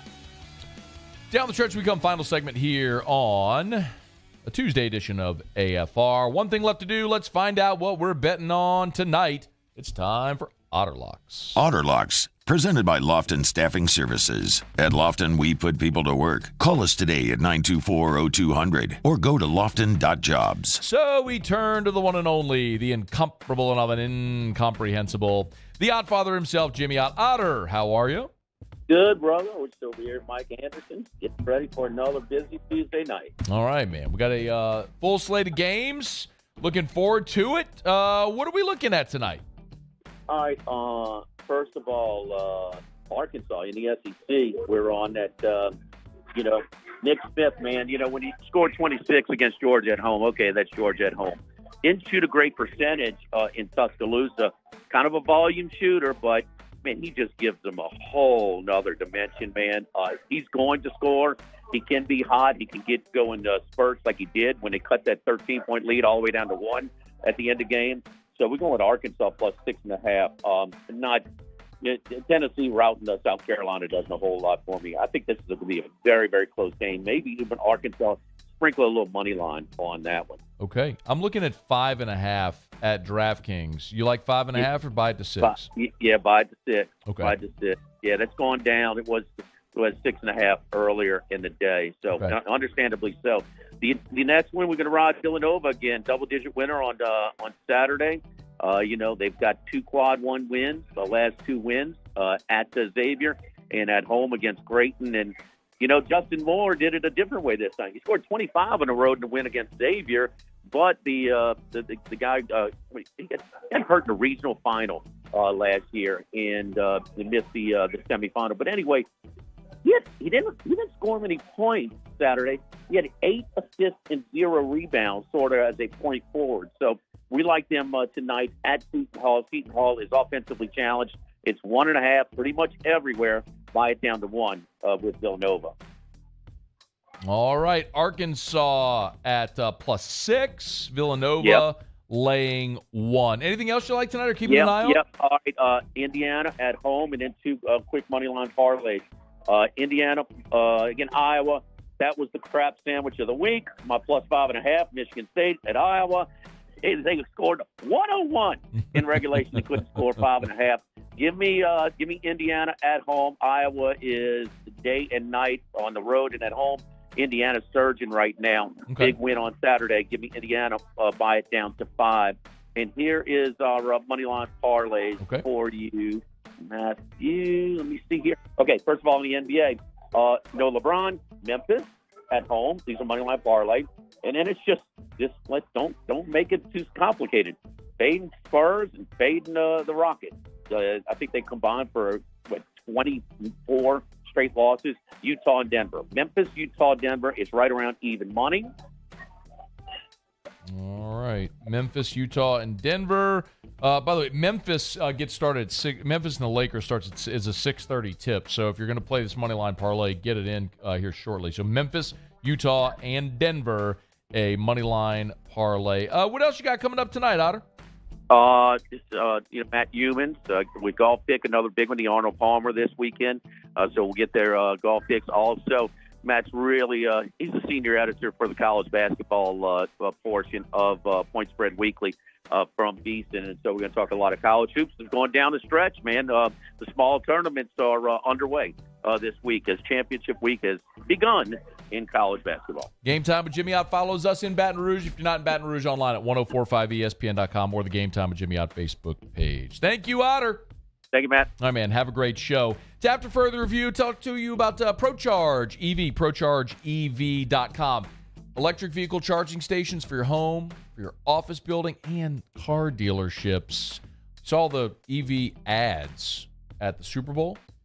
Car dealerships are going to be getting EV inventory, but you got to have your charging stations at the car dealership. So if you own, operate, work for, know someone who works at a car dealership, and you need your electric vehicle chargers, ProCharge has them in stock, ready to roll. Have them installed within 2 days. ProChargeEV.com. ProChargeEV.com.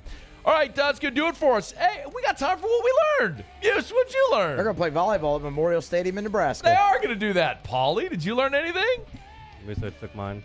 8 Sorry, balls. Paul. 8 balls. Muse, did you know that? I didn't. Now I do. I didn't. But you used to get 8 balls before they call a walk. Too many balls. Too many balls. AFR. All right, as we get on down the road, we remind you about Michelli Weighing and Measurement. Michelli.com, Michelli.com. 29 offices across 11 different states. You know where to find them. They're at Michelli.com. And one of the things about Michelli, and whenever I talk to Joel McMullen, he always says, listen, when you select a vendor, that is a relationship. But as the vendor, they have to deliver. Michelli has to deliver. And that's what they thrive on. Their account managers, if you need a device calibrated, their account managers will come to your office. They'll pick up your device, bring it back to the lab, have it calibrated, and return it to you. So you don't have to worry about packaging it, shipping it, sending it all over the country. And then the other thing, too, is turnaround time. Because they're so efficient, they can get you something back in 7 to 10 days where others might take 8 to 10 weeks. What if you don't have a backup? Or what if your backup goes down? It's all about making you more efficient. It's Michelli Weighing and Measurement, Michelli.com for 76 years. Michelli Weighing and Measurement, Michelli.com. Gulf Coast Bank and Trust is giving our customers the power to bank anywhere, anytime during this challenging event. And we're right there with you. Our mobile banking app is a smart way to manage your money and time. Gulf Coast Bank and Trust, the bank that cares about you. Bayou Ford has $10,000 off MSRP on select new 2022 Ford F-150 trucks. $10,000 off plus 0% financing. And all new Bayou Ford vehicles come with a 1 million mile warranty. The crew at Bayou Ford is going to do right by you. Hi, I'm Brandon Landry, founder and CEO of Walk. Hi, my name is Dr. Craig Green. This is Ryan Terrio with HUDCORoofing.com. Hey, it's Matt Moscona. No matter how big your commercial roofing job, HUDCO can help. My patients come to me because they trust that I can get the job done at a high level. Ryan Terrio and Richard Tilley have the same level of trust when it comes to roofing. If you have a roofing issue, call HUDCO Roofing. Give us a call, 364-1007, and we'll come to your house and give you a free inspection. Louisiana.